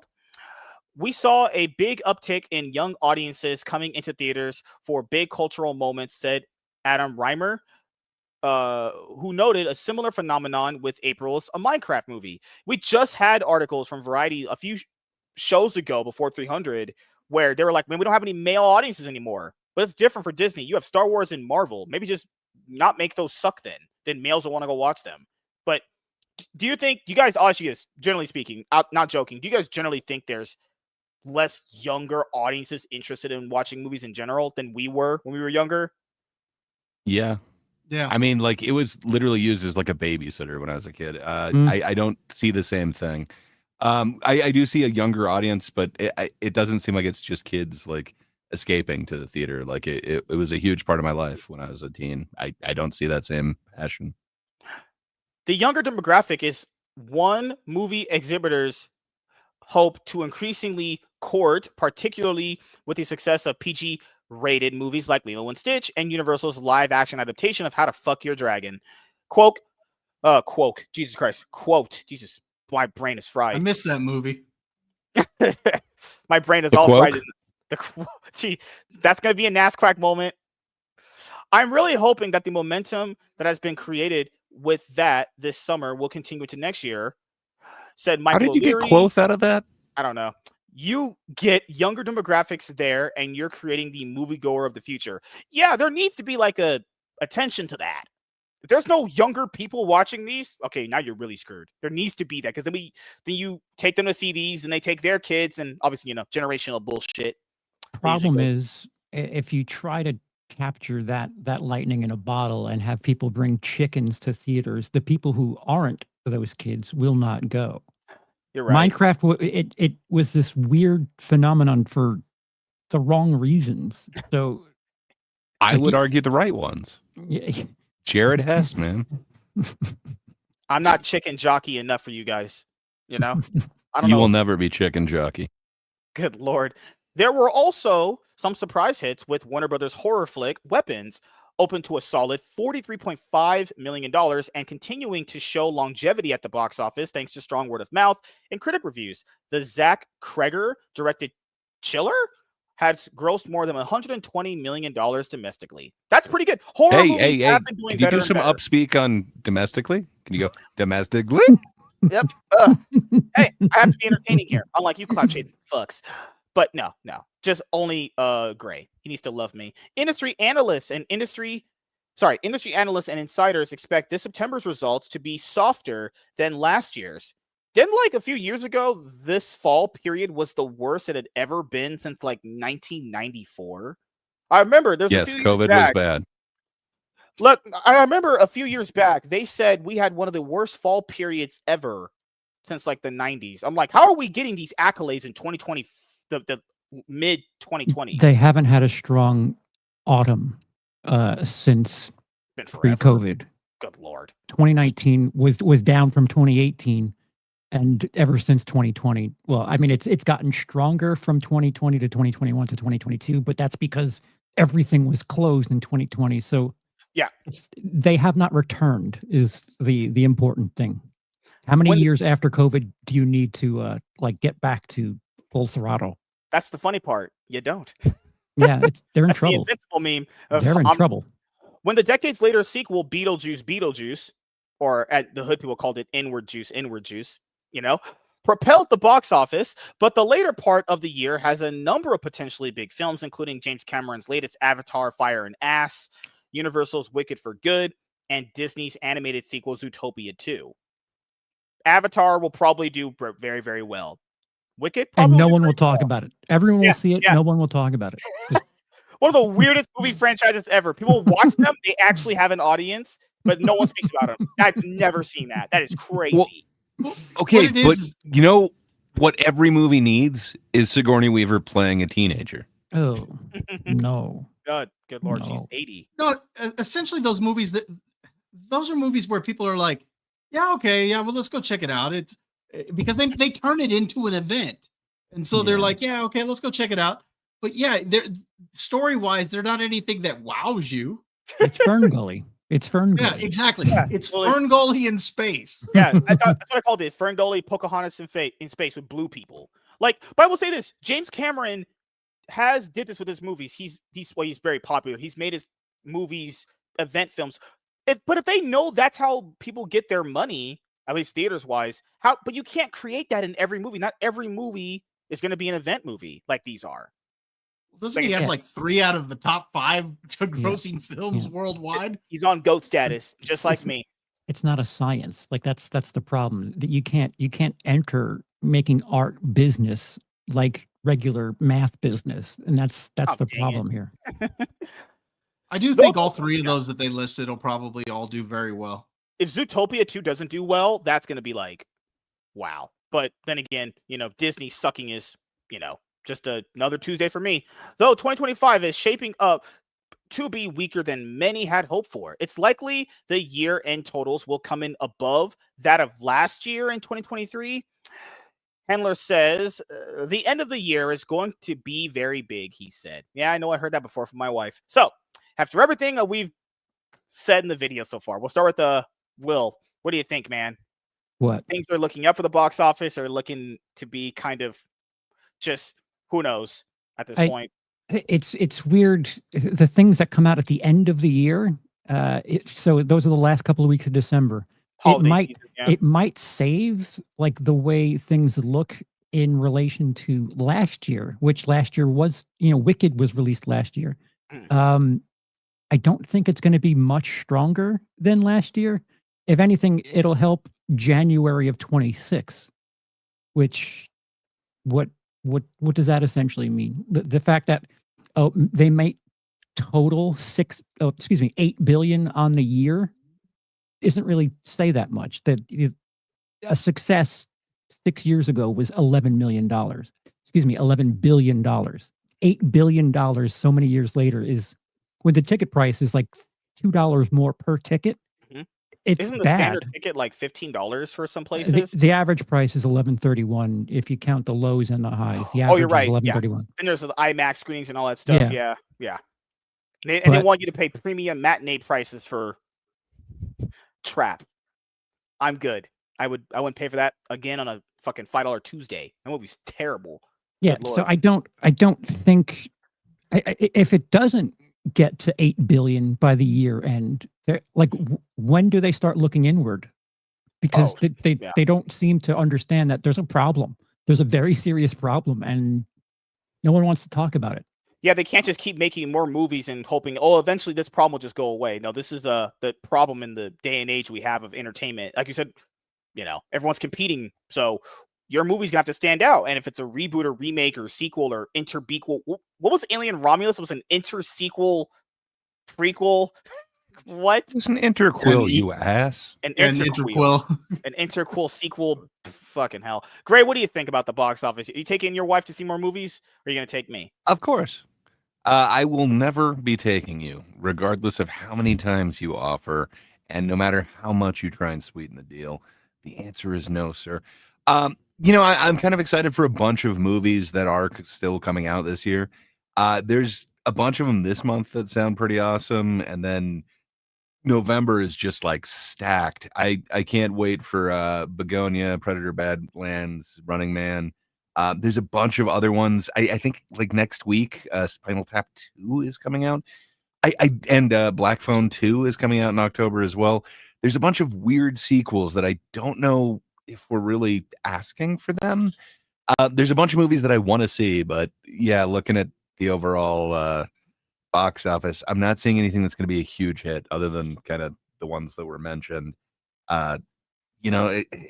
I hope that Zootopia 2 will do good, but it doesn't exactly strike me as the next $1 billion one.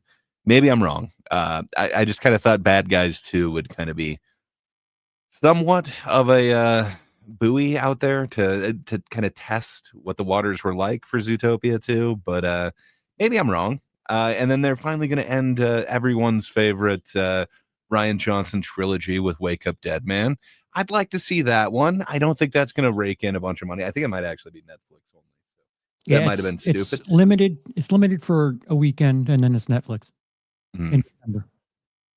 But there is an Anaconda movie coming out right at the end of the year, so I'm sure that'll save everything. But I don't know. There's a bunch of movies that I'm excited to see. I'm definitely going there with my wife, but I don't think it's going to change the trajectory of the box office.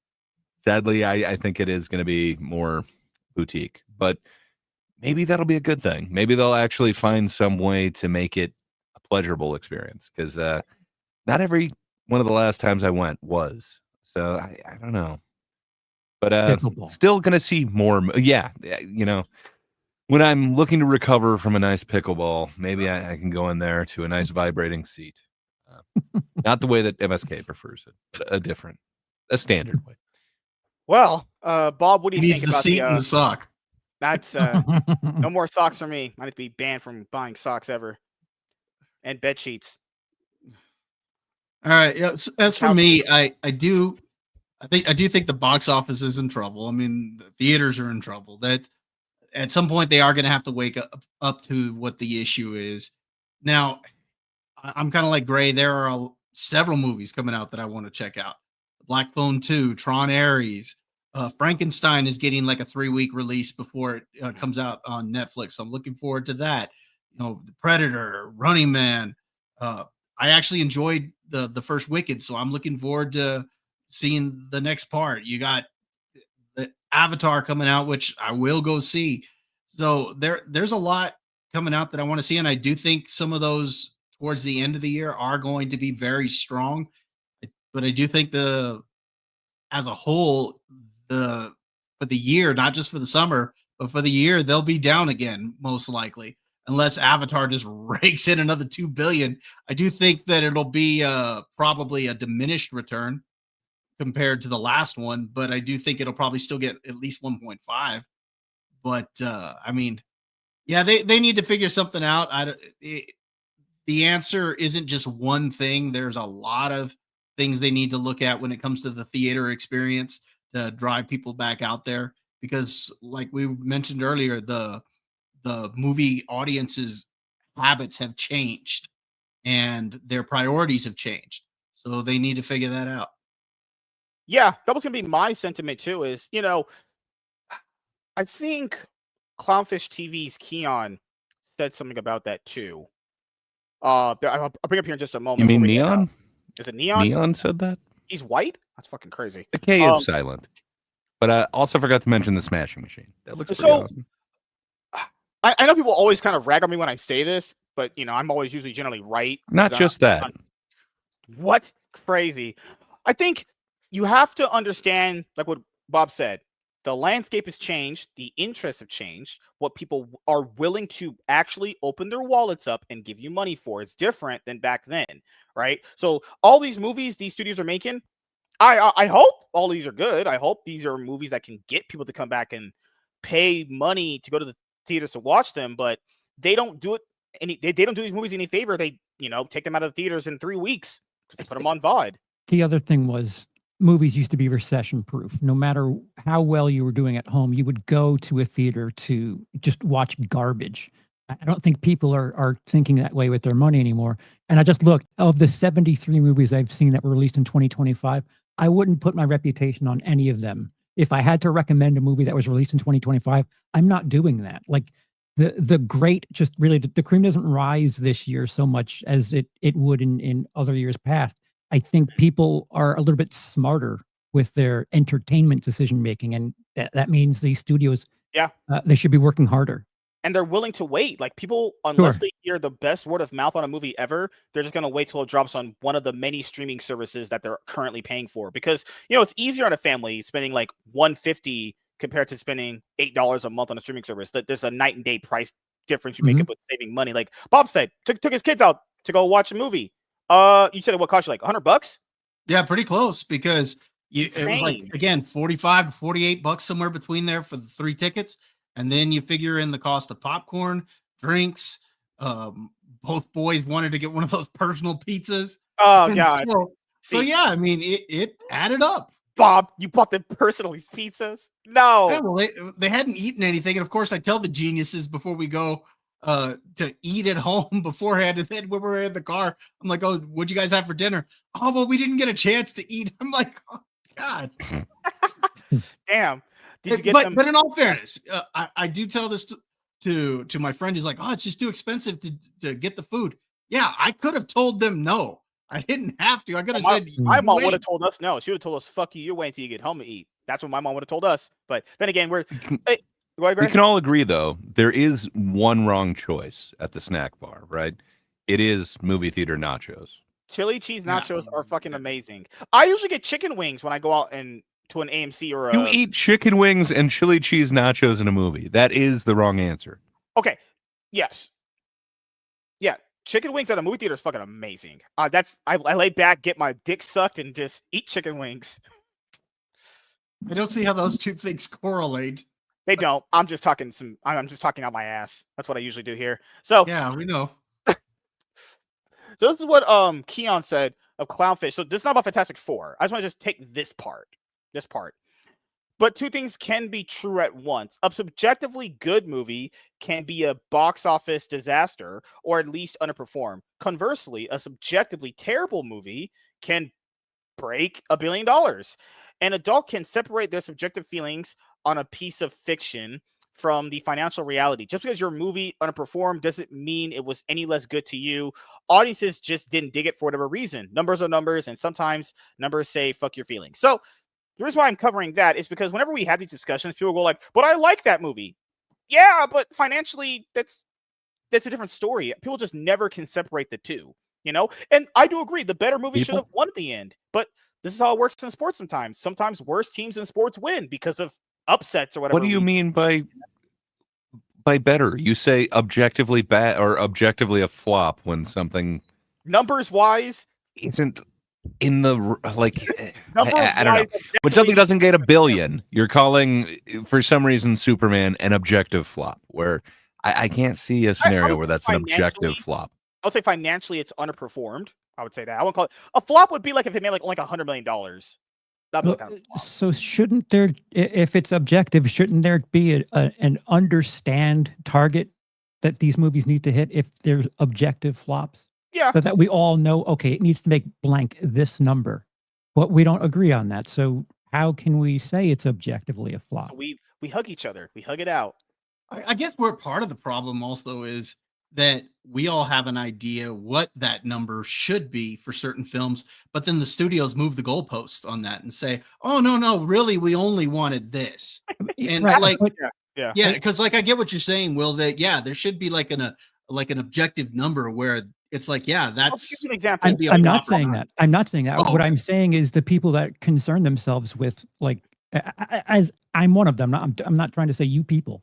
Oh, The what did people I do? God damn. I'm not like people that like worry about the money and shit. Like unless Right. you're getting a paycheck from it, like unless it's affecting you, what does it matter? If people like it, that they're not affected by how well it does. They they're going to take their mind out of things for Well, the 90 thing that I would minutes. add to that is, given how you said the numbers are down, if the studio doesn't see a nice financial return on their investment, they're just, even if you like the movie, they might not make them anymore. You Right. know, so Well, I mean, it's like you said, if you enjoy it, you got to go pay for it. you do, yeah. I think the audience has to understand, if you want those original movies or movies that you have liked but they didn't do sequels to, it's because you didn't pay for them. I mean, this is a business at the end of the day. It's not a charity, as we mentioned and highlighted as well. What was the other thing we brought up here? Oh, no, another thing to bring up. I think Bob just said it. Before you bring that up, though, Yeah. MSK, I did just notice one of your favorite authors, Colleen Hoover, the one who did happen to write, It Ends With Us.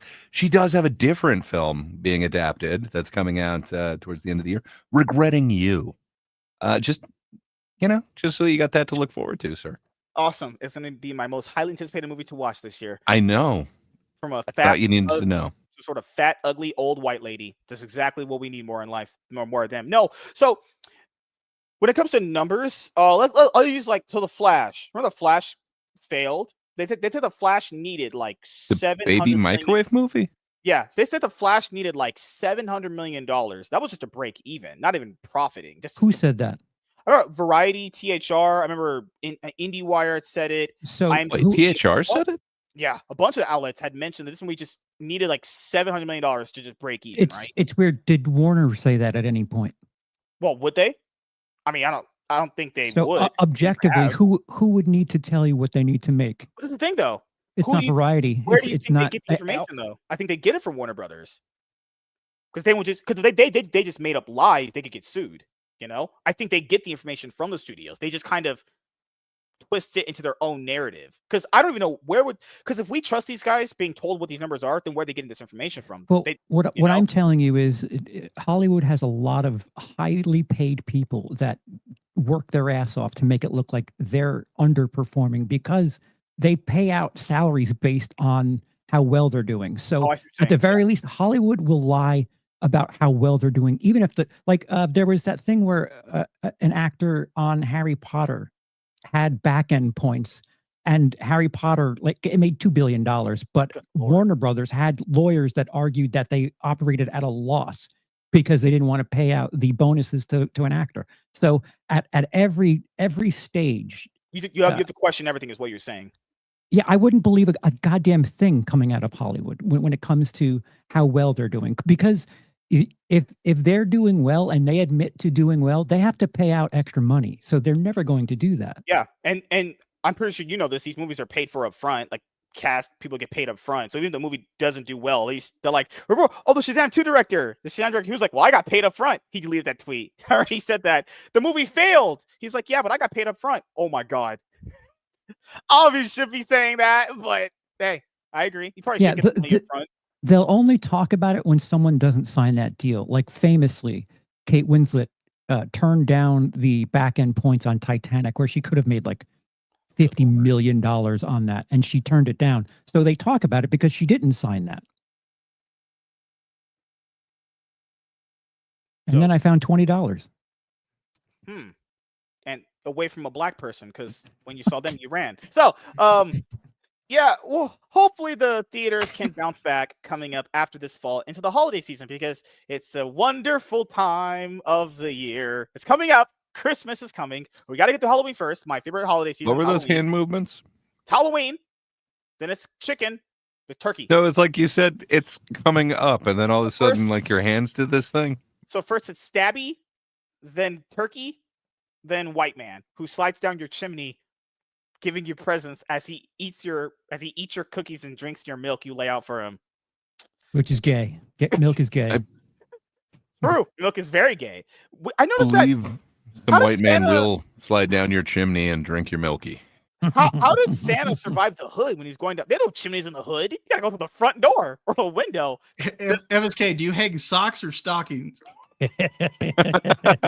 Either way, they're very rigid. Either way, we'll have to see how the box office pans out when Avatar Fire and Ass comes out. That goes in through the fire escape. So, thank you guys for checking out this video. If you guys are returning viewers or new viewers, then please consider subscribing to the channel if you've not already. Leave a like on this video if you enjoyed it and comment down below. Also, make sure you guys hit the notification bell. That way you guys can get notified on whenever I upload a brand new video or go live. I'm MSK, aka Master Swag King, and we're going to be signing out, guys. See you guys later. Goodbye. Peace. I need to get more stockings then. I can give you guys some stockings this year. Yeah. Don't give me you've already been convicted of stockings. So I know what you do with the socks. Getting back to regretting. No, these were jokes. Good Lord. But no. So getting back to regretting you, I was mocking this because it is a Colleen Hoover thing. But man, it's got Dave Franco, Scott Eastwood, Willa Fitzgerald, Clancy Brown. Like I dig all of those people in it. Yeah. And Dave Franco and Scott Eastwood. Of Strange Darling fame? Yes. So sadly, I'm regretting that I mocked this so much. Now I kind of want to see it. Oh God. Oh God. A black guy doing something good. I think the problem with all the good movies that people see and or talk about, they're not seeing them at the theaters. I think that's like a major problem. They're waiting. Listen, streaming. I don't waiting to come on streaming. Honestly, I don't own any theaters. The best part of theaters I own, it's right here. It's the popcorn. I have my own popcorn machine. I'm fine. If the theaters fail, I'm in good shape. But you know, it's nostalgia. Like people used to love going to the drive-through. They're very few and far between now. We have a drive-in here for theaters. Yeah. Like people like the thing I see on my algorithm more than anything is people like, oh, I want to go to the video store. But like, yeah, you want to, you have nostalgia about it, but people aren't going to go to the video store if they were open now. It's just something that, you know, I don't think. Yeah, it's one of those like you remember the good times, but yeah, where the good times affect your present of the mind. It's like, man, I always try to question too. People always say they miss Blockbuster, but were they really going into a Blockbuster? That's exactly the point. Like, it's something that I did in my childhood. Yeah, but now you're a grown up and you don't do those things, and everyone else doesn't do those things either. If it were, if it made money, if it made sense for those things to exist, they would exist. But people don't do that shit anymore. Like, unfortunately, it feels like maybe 15 years from now, theaters are going to be what drive-ins are now. Like there's going to be less and less of them because people just don't go to the movies the way they did 30 years ago. There's just too many choices. They're gone. Yep, the giant red boxes are gone. Yeah, I was surprised they were still around as when I went to like Targets and Walmarts. I think people remember it's great to remember the good times because the good times are supposed to be like those are memories you cherish, but then times change. It's too easy to have things just like in your hand. Like we literally have mega computers in our hands that you can well, you can have entertainment there that you don't need to. You don't need to leave you don't need to leave your couch. Flavor Call, giddy up, Gray. Good Lord, Flavor Call is where it's at. That's another thing that movie fans do. They're always like, man, if these things were this and that, and it's like I don't even know if you would even support that. Like if things were what they said, I could like Grace Randolph. I know people don't like her, but she said one of the most base things about DC fans, and she went a little viral for it because they were fucking dummy. She said a base thing, but she said on Twitter, when something is announced for DC, the fans would go, oh my God, I love it so much. But then when the movie comes out, they don't watch it. And then she posted that meme of like people saying they would watch it on Twitter versus showing up in real life. And she said, this is what DC fans are. Oh my God. The comments she got were hilarious. But I'll be honest here. I agree with her because that is something that people do. DC fans do it a lot. They'll be like, I'll go. Yeah, James Gunn. I'm going to go watch a movie based off Check's Notes, Kite Man. Yeah, you got to go theater watch a movie on Kite Man. Sure, buddy. Then I don't think DC was ever nearly as strong as Marvel was. Like the strongest character in DC as far as films are concerned is Batman. Yeah, but people have this. Yeah. Don't knock Kite Man. I mean, it's a spinoff from the Harley show starring Kelly Cuckoo as Harley Quinn. Craig, you're God, I hate you. I'm just saying, like there was a will that she with Kite Man, and then now he has his own spinoff. You did the thing. Remember how I said early in the show? If I showed him mustard, he would just say, "Oh yeah, it's secretly ketchup." He did the thing. Just saying. No, but it was the thing with that. Like Marvel fans, at least back in that period, if Marvel put something out, the fans would go watch it before like whatever happened now. But with DC fans, I noticed it was like, "Oh yeah, it sounds good." Kite Man, Black like people black. I think The Rock was fully surprised that no one really cared enough about Black Adam. Because remember when he was trying to appeal to Snyder fans? He was like, "Yeah, guys, I'm one of you guys. I'm your blah, blah, blah." It was like, dude, they're not going to go watch your movie. They don't like anything unless they're getting on their knees and taking Snyder's cock so far down their throat it's to their esophagus. They are not going to support your movie. And they didn't. I think people need to understand the movie going, like at least in the industry. This is why I hope is understood. What is someone going to actually open their wallet and give you money for versus what they say they're going to do? Because that's different. What someone says they're going to do versus what they're actually going to pay for. People always got mad at me when I say that, but it's like actions always speak louder than words.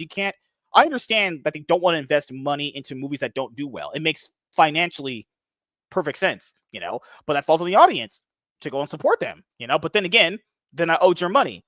It's always this weird cycle that goes through. Yeah, it's a snake eating its own tail because the people behind the films will see people posting that on Twitter and they're like, "Oh, see, there's buzz for this, so they'll pay for it," and they don't. So I think what we've learned is don't believe a goddamn thing you read on the internet. We figured it out. Unless it's coming from this show.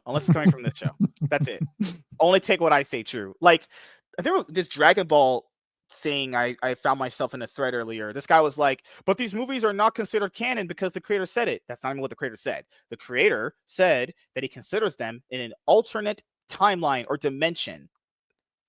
So they exist in his world. They're just in an alternate plane of existence. Is that to his main story? No, but that doesn't mean that he doesn't really see them as existing. People are weird with words on the internet. Like, if I say something here, someone be like, "But you secretly didn't mean this." It's like, yeah, whatever. It's fine. It's okay. Gray, you're still here. You have Mac wrist sauce. Bob is okay. You guys are all going crazy on me now. All right. What did Bob do? Gray is allergic. Gray, you ingested too much rat sauce. I was Mac sauce. Holy shit. Gray, did you eat too much wrist sauce? That just sounds dirty. No. Oh God. But yes, I can't wait to go back to the theater and get my chili cheese nachos whenever I see a movie. It's fun. The guy tricked me last time and just gave me plain nachos. Why do you have to ruin everyone else's experience? He lied to me. Okay, wait a minute. He tricked you and gave you regular nachos. Yeah, I said chili cheese nachos. You didn't get chili cheese nachos. He didn't tell me the nacho machine was down. Oh, sorry, he didn't tell me the chili machine was down. He told me it was like, I was like, no. He was fuck. Ice cream machine was down too. He lied to me. Were you like, I don't know. How did you settle upon chili cheese nachos? Were you like, what is the most annoying, noisiest thing that I could eat inside of a theater? Like, okay, yes, the crunching of a chip, like that is quite pronounced, but if they can put it in a plastic bag first, just so that I can make a ton of noise and annoy everybody. Let me get a large bucket of glass shards, please. Thank you. Corn nuts. Do you have a bucket of corn nuts? Yeah, but he didn't tell me the chili machine was down. He had me pay, and then I got it. I was like, I literally got a subpar product. Do you want something from a chili machine, though? It's literally disposable shit. It's gonna come out of my butthole. It doesn't matter where it goes in, right? I think it matters where it goes in. Yeah, I think it's kind of key. Chili machine. Oh, I was going to say, before we head out soon, this is not episode 303. This is episode 304. Just pointing out. Don't worry. What the hell? Don't worry. What was that first 10 minutes? No, it was a lie. Wait, please don't restart the stream. No. Do the intros again. No. All right, so stabbings. No, I'm just going to edit it on the VOD. I'll just put 304. Don't worry, guys. It's 304. No, I'm not a 304. Wait a minute.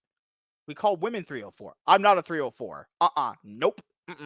But no, that black guy should rot in hell. And I need to know for my unions check. Like my unions check. Does this count as 303 or 304? Debate. You'll have to check IMDb later. It's the only way to be certain. Sometimes they don't count it. Everyone is credited here on IMDb for your appearances. Now, financially, I don't know. I'm black, so we don't really have any money because Trump took our benefits away from being on SNAP and EBT. So I can't buy when you're talking about paying people, you mentioned it before that most people get their money up front. With you, everyone requires that, right? Like it's not an option. Depends on the day. Someday I might be kind of lazy. I'll go to the ATM or something, you know? Not in the hood. There's no ATMs in the hood. That was robbed. But you do ATM in the hood? Okay. Okay. Good Lord. Was his name Sir N-word Knight the Fourth? Wow. What? That was what Gray told me on Twitter. He told me he loves the animals. I mean, I'm a fan of all of the Knights of the Round, but I don't remember that fella. Knights of the Round Table? What the fuck's not? We're not in Nordic times. What the hell? You think that the Knights of the Round were Nordic? I don't fucking know. Nordic King Arthur there? Hey! With Excalibur? I don't remember, dude. I'm not one of those weird talking. Hello, Grog. We're gonna go get some beer, lassie. Yeah, no, we're not. We don't believe that you Lancelot. Yep.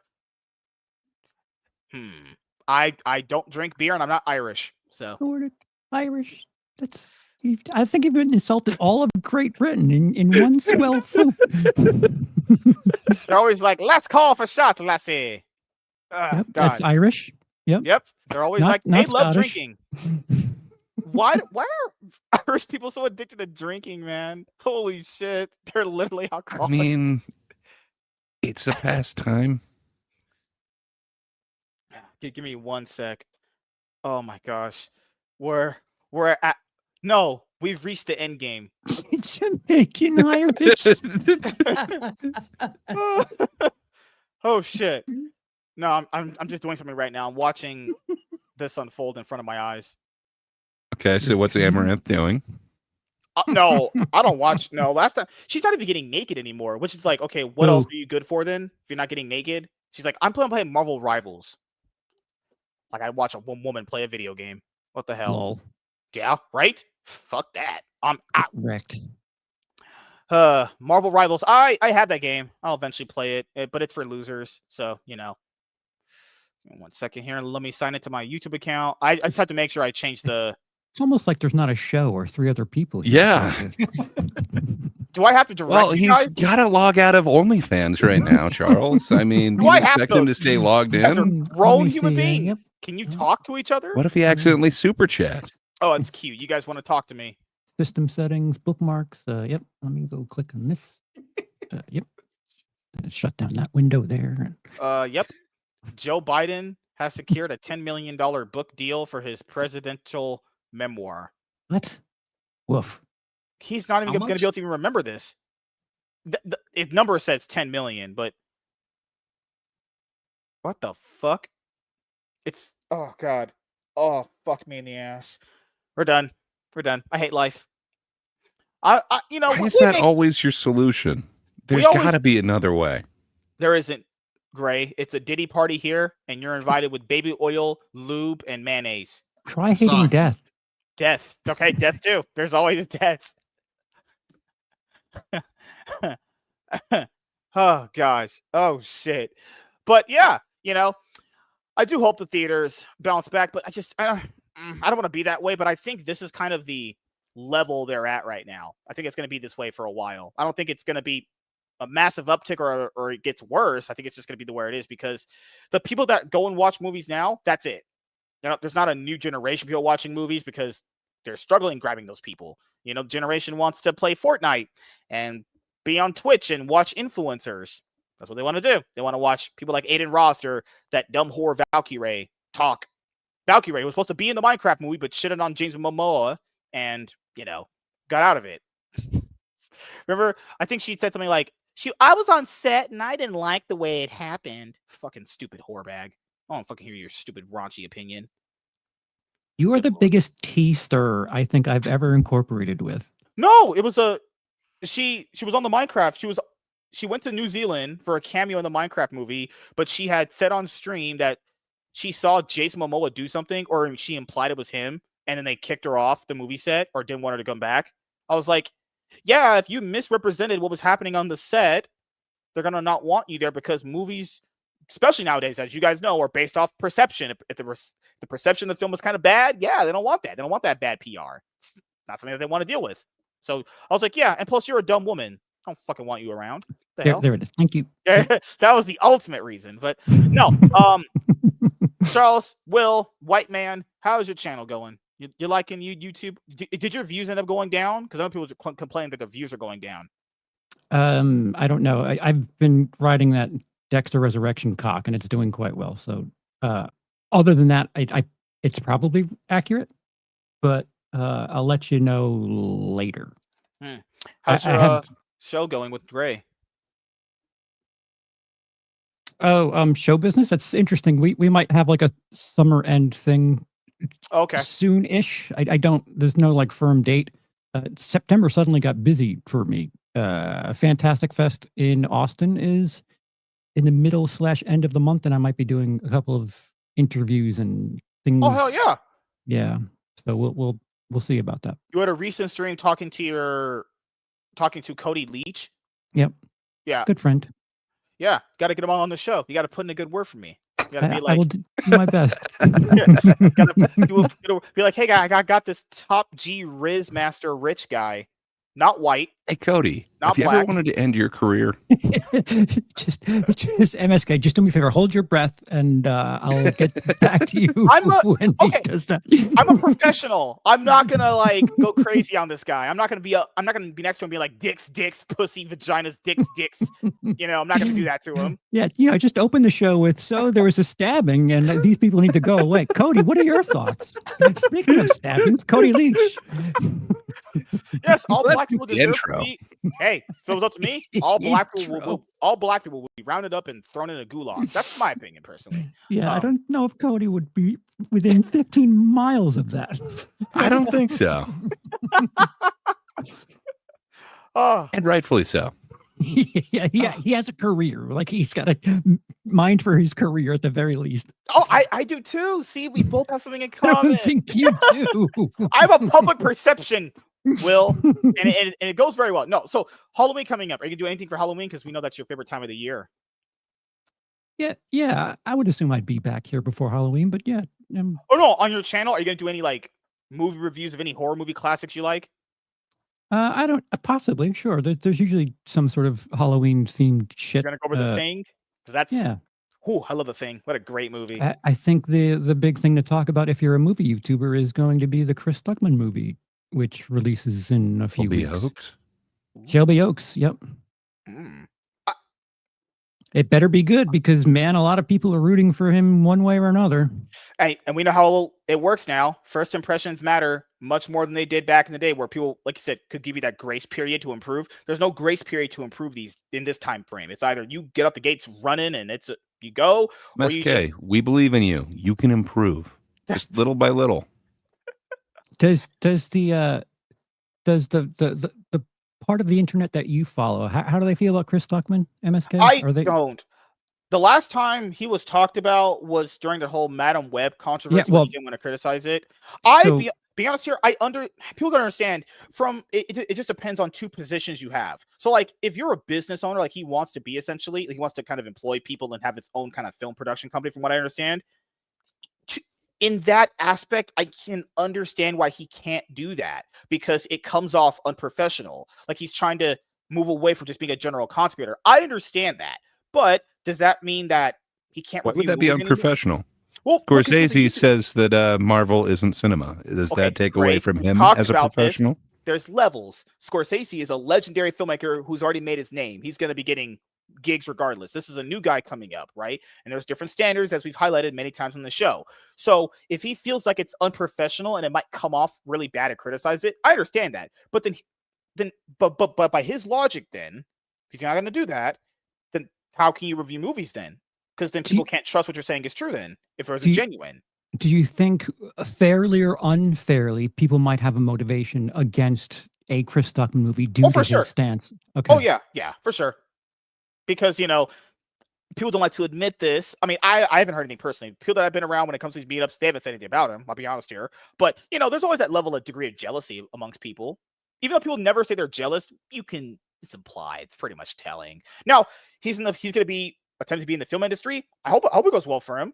But how would that work for his YouTube channel? Like, because he said he didn't want to review it. Yeah, because he didn't want to review it because it would come off a certain way. But then, so if you do movie reviews now, does that mean that what you're saying is not genuine, or do you have to mask how you truly feel? Because he never masked how he's not doing reviews. He stopped. Now that's just movie celebration. Yeah, it's saying celebrating Sydney Sweeney, and wow, covered up Sydney Sweeney. We've seen her get fucked in shows. I want to see boobs flop. But essentially, what it ends up being is, if you say nothing, people know what to read that as. Like, all right, you're not going to say negative things about movies, so if you say nothing, that means you don't like it, which is kind of shitty.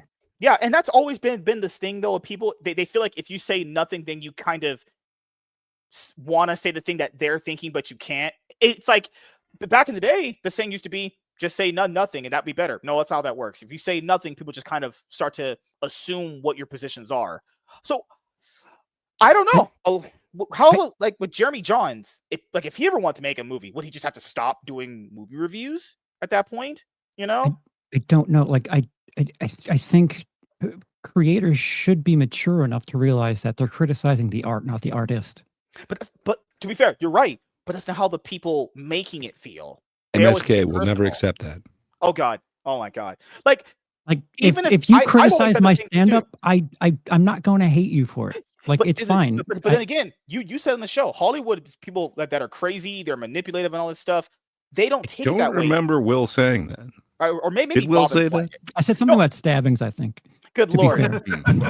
Let's circle back to that. Because I know during many movie reviews that we've all did, we've always said we are not attacking this person personally. This is just our personal opinion on the product itself. But people always take it personally. It's just something that's always going to happen. I remember you personally attacking Henry Cavill, though. He sucks as an actor. The Cavalrine can never. He has no charisma and is stiff as fuck when he acts as Superman. But I love the guy. As a human, I love him. But this isn't on a personal level. This is just talking about the craft of movie. I'm not saying it's because he's hot, rich, and good looking and is successful. But I'm not jealous. But as Superman, because people said, but he did well with Mission Impossible 6 with Chris. Guys, Emily Blunt said that Tom Cruise would tell her things directly to make sure she got a better performance in that one movie, Edge of Tomorrow. Tom Cruise doesn't allow you to phone in performances. He's not like that. So the reason why he performed better in that movie is because he's around Tom Cruise. That's just how that works. When he's not around Tom Cruise and someone that won't get in his face and be like, hey, dude, you're phoning it in. MSK. Watched Man of Steel. Can you pretend like you're around Tom Cruise a lot? We're tired of you phoning it in, dude. He has no charisma, Superman. He's not even interesting as Clark. He's not interesting. I'll be honest here. I don't get the love he gets. I just don't get it. People acting like he's some like. Have you seen the Cavalrine? Like, people act like this dude is like Sylvester Stallone back in his prime when he was acting, or Arnold Schwarzenegger. Like, no, he's not. He's just not a good actor to me. I think he's just overrated, in my opinion. He's all right. He's not truly bad. But he's. Are you implying that Schwarzenegger is a good actor? No, but he's entertaining, though. He was entertaining to me, at least. I'm not entertained by Henry Cavill. Henry Cavill isn't entertaining? No, he's not entertaining at all. Boring as fuck. So are you saying that you haven't seen the what the hell was that even called? Like I tried watching The Witcher. Boring as hell. He is Ministry of Ungentlemanly Warfare. Did you not enjoy him in that? No, the last thing I saw him in was The Witcher. I tried watching 2 episodes of that, and I was he was awesome in The Witcher. It was not. Boring there too. From Uncle? You didn't get it. The Man from Uncle was he was awesome in The Man from Uncle. Argyle, he really sucked in, but that's not his fault. That whole movie was Yes, my opinion on Cavill is he's overrated, and to me, he's not a good actor. But not as good. Gives up a good point. Is that subjective or objective with this one? I know. I'm saying my opinion is subjective. My subjective opinion. I don't think the way people talk about this guy is not what I'm seeing on screen. And maybe I'll be fair here. Maybe it's the producers and the directors, people behind the movie, not getting the most out of him, because Tom Cruise got the most out of him. So did Christopher McQuarrie. So it must be because maybe people are intimidated to talk to him because he's kind of like gigantic. People are very scared of people like that. It might be. I don't know. So honestly. there's this Guy Ritchie movie from this year. It's called In the Gray. What can I say? It made me fall in love with this guy. Did you relate to that? No, I don't know. I did find myself.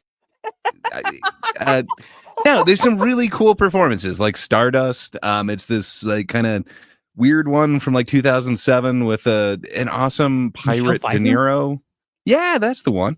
But you actually get Charlie Cox and Henry Cavill having a sword fight, which is kind of awesome. Daredevil and Superman. Only if they're naked. I mean, it is a metaphor that they're swinging their swords around. Or the same lady. Oh, God.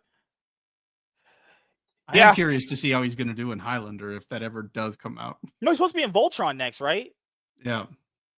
Yeah, I think he's supposed to be in that. I don't know what he has lined up. I heard he got married as a kid. I mean, that's awesome for him, but his acting needs to be improved. He fucking stinks. It's boring as fuck. You know way too much about these people's private lives. No, he posted about it. Why do you know? I followed him on Instagram. He posted he as a kid or whatever. I was like, that's awesome. He sucks. But I follow him on Instagram. I sent him a card for his son's first birthday. That's how you go to jail. That's how you become R. Kelly. Holy fuck. Good Lord. Who else do I mean, it just depends, you know? Wait. I think this needs clarification. When you say you follow him on Twitter, the kid?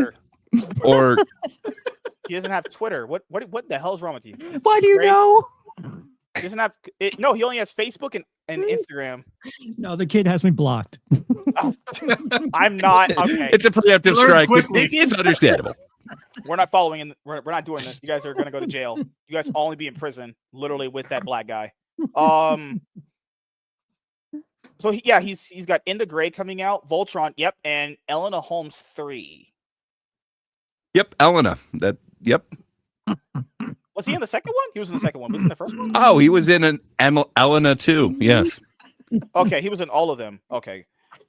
Yeah. It's nothing like an Elena Gray. Yeah. Mm-hmm. Well, on my planet, we call it an S. What kind of fucking acting is that? Oh my Lord. Oh God, cringes. Fuck. Thank God he's not. For fuck's sake. Bella, I'm being honest here. Thank God he's not Superman anymore. We got a much better charismatic actor this time around. Henry Cavill sucks in my opinion, and I think his acting is trash. So your team Corn Sweat? Hell yeah, I love. But we know Rachel Brosnahan's for the streets, but it's all good.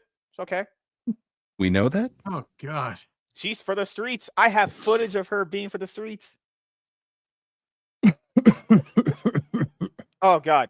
Oh, I might have mispronounced that, but yeah, Henry Cavill's Elena? No, I think you pronounced Elena correctly. God. Good Lord.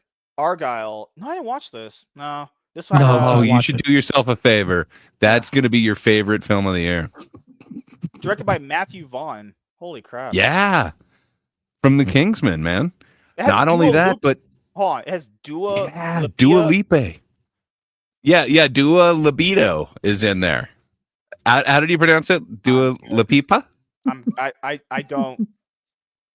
I'm good. It's got Bryan Cranston. Bryce Dallas Howard's got a fat ass. I might watch it for just that reason.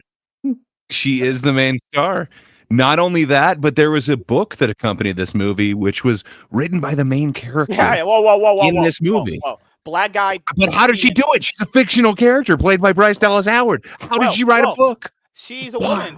Well, she should be in a room writing. She can't provide a society besides opening her legs, but you know.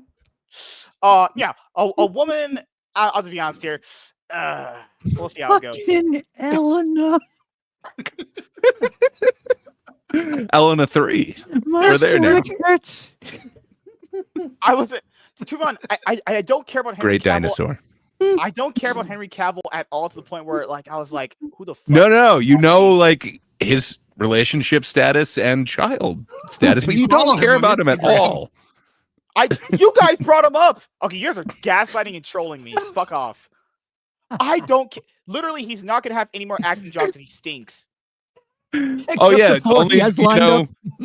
From the Grave, Voltron, like what were the other five that we mentioned? Yeah, he's got Highlander coming up. Oh yeah, Highlander. Maybe.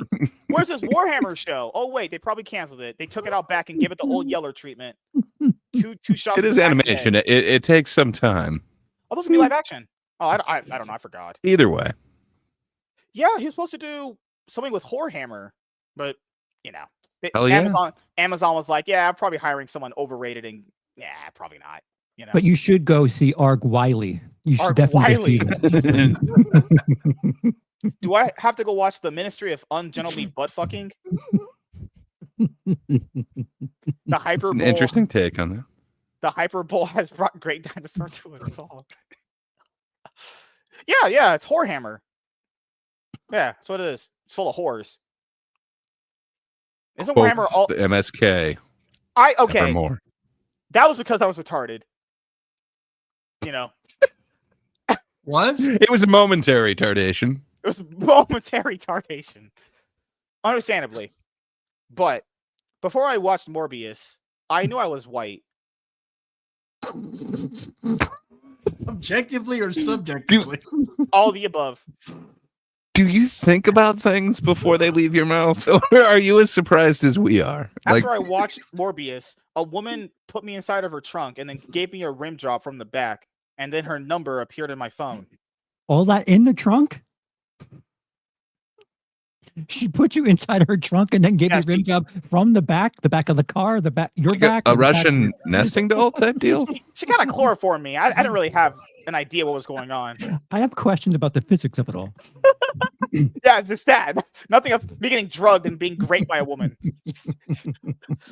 Yeah, I mean, we went to dinner, and then I remember she slipped me. Just keep digging. You'll find gold somewhere. Just keep going. Yeah, she slipped me something under the table. It was this paper. And it read like, "You better fuck me hard, daddy. Stretch me out." And I was like, that sounds kind of gay. I'm gonna leave. And next thing I noticed, after I drank this wine, I was just out cold and I was getting blown by a girl from the back. I hate it when a woman gives me wine to knock me out to then blow me. Yeah. I see the problem here. I hate those moments. Yeah. She wooed me. She wooed me and tried to blow me. The nerve of this whore. Terrible date there. The nerve of this fucking skank bag. Holy shit. I must have missed that, Lapsed. Well, I wasn't trying to steal a line of Laps or anything like that, but I do want to know, do you actually plan out like your sentence ahead of time, or really is it as much of a surprise to you as it is to the audience? Did you plan that story out? No, that was a story that I mixed in my head when it came to like a poaching rule in League. But I remember this girl did invite. Okay, I think it was. So what kind of wine was it, sir? This is a true story. So this you remember that it's the movie that one girl who was in Twilight. Remember she was in that movie where she subbed the director, The Huntsman. You know what it's called? It was The Huntsman. It was like the Seven Dwarfs kind of rated R version or whatever. Snow White and the Huntsman. So this girl who wanted to blow me and ride me pretty good. I could tell she was super horny for me because I have eyes that can tell these things. This girl invited me. Point to your forehead. Oh God. So yeah, I got eyes. She picked me up because she was like, I was like, you want to go watch this movie with me? I was like, sure. I was bored. It was a Sunday. I just got through leaving church and everything. The Lord's Day. So we went to this theater, and long story short, oh my goodness. Well, I probably should have blew her back out, but I was more concerned watching the movie. So I think I accidentally touched her boob when I Kristen Stewart gotcha. She took the popcorn for me, so I reached over and I accidentally touched her tits. I thought you were going somewhere else. I thought it was the popcorn trick, the classic popcorn trick. I'll be honest, girls are weirdly, really horny in movie theaters. Good Lord. Back in the day, I was a Riz master. I could get them just like that. But, I retired after that. Back in the Huntsman days? No, that didn't happen. So she said there's a room we can go to, but I didn't. I thought I was gonna get AIDS or something. When does the trunk play into this story? She had a truck. She did have a truck, but it didn't have a trunk because it was one of those old school trucks where it's So you objectively lied, is what you're saying. So wait, did you say truck before? And we just all misheard you by saying trunk? No, the first story was a lie. This one's true. Oh well. Oh, Fool me twice. Yeah, I think she got mad because I didn't stretch her out. But So you didn't go to the back room with her. no, I You stayed I'm not, in the movie theater watching Snow White and the Huntsman. two. And the wine was where again? There was no wine. I think I bought. What the fuck? Did I got an pretty ice- sure you were whining. I got an icy or something. Who knows? It was a. I think I asked her like, Cherry flavor? oh my god! I asked her, hey, yo, girl, have you ever been to the chocolate factory? She was like, yeah. I was like, fuck. So you were watching a Wonka movie, not Huntsman. Okay, there was one movie I did go to see with the girl, and I don't know what happened, but I didn't watch that movie at all. It was this firefighter movie with John Backdraft Cena. with Kurt Russell? Oh. No, what the fuck did you say to me? No, it was a movie. No, it was the firefighter movie with Judy Greer and John Cena. Came out before the pandemic hit. I took a girl to watch that, and we just kind of fooled around because I didn't know what the fuck that movie was about. I was like, what the fuck is this? The movie was over, and I was I like, get hey, you. You couldn't control yourself with that much Cena on the she screen. attacked me. I'm a victim. I didn't know socks were into what? God. Chief Hart, what's up, buddy? I don't know if you're new here. Bro, you didn't do any of that. I probably should have. I probably should have blew her back out, but I was tired that day. I think I got blue balled or something. I don't know. You guys have any sex stories with your wives? He wanted to watch the Huntsman movie. She brought. I know. That's the one thing I got from reality. this. No, she paid for Oh, the you got ticket. sucked in. I'm Just watching the movie. plot. I got sucked. No, I got sucked in. Okay. How is it I going like to the turn joke there. out? I like the joke there. I got a free movie ticket. I got a free ride. You didn't want it to go to waste. Right. It would be disrespectful not to watch Kristen Get off Stewart. my cock over here. I'm trying to watch the movie. Well, wanna the watch chili Chris- machine was out, so there's an explicit reason of being there was the theater. Chris Hemsworth was on the screen. I wanted to make sure he got my attention. I'm sure you did. Want to make sure. Now, I know that sounds kind of gay, but Yeah, it does. I was wondering why you were so drawn into the movie. It makes sense if there's a Hemsworth involved. I'm assuming it's the Hemsworth. you guys have any sex stories with your wives? Quote MSK. Quoke the Riz Master. I don't know why my brain fried so hard in that word. I don't know, but I've never said that ever. It's because Will's You here and have a he's so dearth of attractive. vocabulary. Yeah, see, Will being so attractive, it threw me off. See, It's the nose. right? It was Bob. Makes Bob sense. threw me off too. Bob's mustache and beard just threw me off. Don't include me in this. Another banger stream. Yep, we had a great time tonight. It's already to me 10 o'clock. Oh my god, it's late. I gotta go do a lot of stuff. I gotta go to the gym. I gotta get these videos done. I got quality content I have to make. You know, When do you start doing that? the gym or the quality content. The quality content. Oh, Either shit. one, really. We can tell you're not interested in either of those currently. I thought it was a rhetorical question, but sure. You know? It No. was a subjective question. Oh my god, we're not doing this again. The gym. The answer seems pretty objective, though. No, fuck this That's girl. true. Yeah. No, like I'm done with women. I'm retired. I am fully retired. So how are you gonna get to go to the theater for free? I just walk I there. think it's pronounced functionally, and I think you're mispronouncing retired as well. Oh my god. You know, all the women suck in my city. Definitely not me. I'm perfect. It's all their fault, obviously. Well, you'd want them to suck you, No. I would women are- imagine. They're fat, ugly, and liberal. Based. Mouths look like a dark hole in that shit. Don't Good put your lord. dick in liberal. Their throats are like MSK. MSK. That means Well, they're sex positive. I'm That's just a good saying, thing. if you want a girl that's like her throat's been a water slide for the chocolate factory, be my guest, not me. I don't know what that means, and I'm pretty sure you don't either. I've been around the block a few times. Well, I shouldn't say that. I know that you've Augustus glooped, but still. So does the chocolate factory mean they eat ass, or because before chocolate factory meant It meant like you had backdooring a fetish. someone? It means you have a fetish for black dudes. If a girl wants to go to the chocolate factory, Hey, MSK, if you're retiring from women, does that mean you're also like retiring from MMA and MMA. retiring from being, like an F-16 pilot, Retiring from retiring space from being an travel. astronaut? Yeah, he gets it. So there's a lot of just anything we never do, we could just say we're retired from. I mean, if you want to imply that, sure. Implications are always there. If you want to read between the lines, and projection could always be applied as well. But for me, Objective lies. I think I'm gonna retire right now from women. I did want to be a cop. I just did not think it was worth it. Looking at everything, you I had should not have power. It would not go well. I'll be honest here. I would arrest every single black person I'm seeing because they're all criminals. And you should. I know.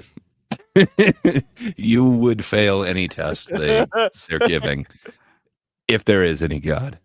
All right, so we're gonna wrap it up here with outros. We'll start with Grey Poupée. Do you have anything? Good Lord, Great Poupée, jar of mustard fucker. So, do you have anything planned coming up that you would like to let the audience know about? Yes. So the summer of gray has come to an end, but that means the fall of gray is upon us.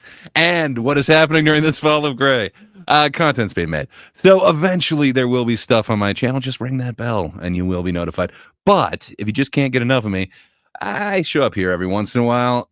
But I am showing up on a... I share nothing with MSK, including retirement. New content really soon on my channel, but I happen to be making a couple of guest appearances on other people's channels in the near future. I do believe Lapsed has a very special channel. I think we're going to go over there and have some non-MSK fun in the near future. I definitely check that out. I did not agree to this. I know, but the public demands it. I make the contracts, and my contracts are exclusive to quality content that I produce over here. Well, I think we're actually talking about something that MSK knows nothing about, and that is comedy. I was raised in a broken and abusive household. This chicken is cold. Well, MSK might know something about that, but not comedy. So, if you want to hear a little talk about comedy, go over to Lap's channel. I think towards the end of the week. I think we're doing it Friday or something like that. But that's about all I got going on. What about you, Bob? What do you have going on, sir? Hopefully, get a review out of Dexter of the full season. I just saw the finale a couple of days ago, but because of work, I didn't get a chance to get the review out. So hopefully, I'm hoping to get that out tomorrow, if not by Wednesday for sure. And then I did see The Conjuring, so I'll try to get one out on that. But also we'll have another video on Dad's Turn to Talk coming out as well. So go check those out. So it should be fun. Hell yeah. Will Screedia, Charles. I went first. I went first. You did? Dexter content, and you started talking about Halloween shit. Yeah, I went first. This was all the outro for like the last hour and a half. No, I'm just saying. I don't know if you counted that as the outro. Yeah.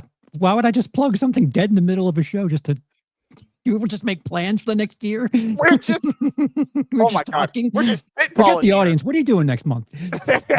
Next month? I mean, I plan on being alive, not in jail like most black people on Section 8 housing. So there's that. What else is there? I plan on... Maybe I might go to Vegas and film some content with my friends. Maybe.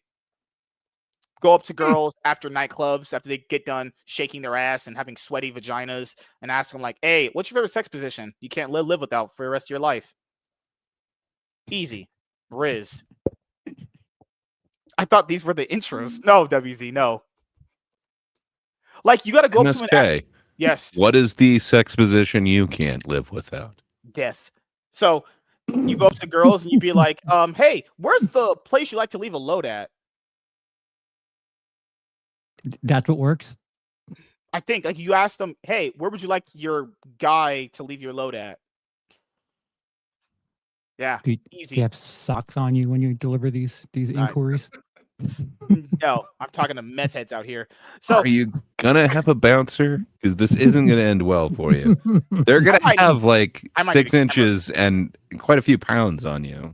So I'm not talking to new age women. I'm talking about born females. No, we're talking about like standard females, right? No, those are manufactured ones that are have cock and balls. Yeah, those aren't women. my opinion. I need vaginas with clitorises and meat inside. Do vaginas tend to not have clitorises? I'm just depends on the woman. Curious. And what are you describing as meat? I don't know. Impossible vagina. Yes. Oh my god. Tofu. Good lord. No, I don't. The thing is, I love those are kind of, I can't say what happened to those. So, as for myself, tomorrow, the Spectacular MSK on my comic book channel, new episode in that show, Cloud9 podcast, Wednesday MSK show, Thursday game stream, MSK show Friday, MSK show Saturday, and game stream. That's it. I'm going to be releasing quality content very soon. There's a first for everything. Yep. Oh, yep. Good night, Laps. Good night, WZ. Good night, Emily. Also, good night to every single person that came out in the chat. And you guys are awesome. Will, I'm going to have to get all your money in your bank account. Yeah. I'm sure Will agrees to that. Yeah. If you're going to slander the box office, I would like to be here. Yeah, always. I'm always producing the most quality analysis when it comes to this stuff. People gotta understand. I think about this stuff a lot. It's not like I just say bullshit, I have notes in my head that I make, and I'm like, okay, this is first. I try to remember everything. And you figure out how to incorporate bullshit into the conversation? That's the entertainment part. Or stabbings. No. That's just black people that grew up with no dads. So. Oh, do we want to circle back to that? Circle black to that? No, we're not circling black. No. We need less black. We need black in jails, honestly. So, yeah, thank you guys for checking out this episode of the MSK Show, and we will see you guys later. Have a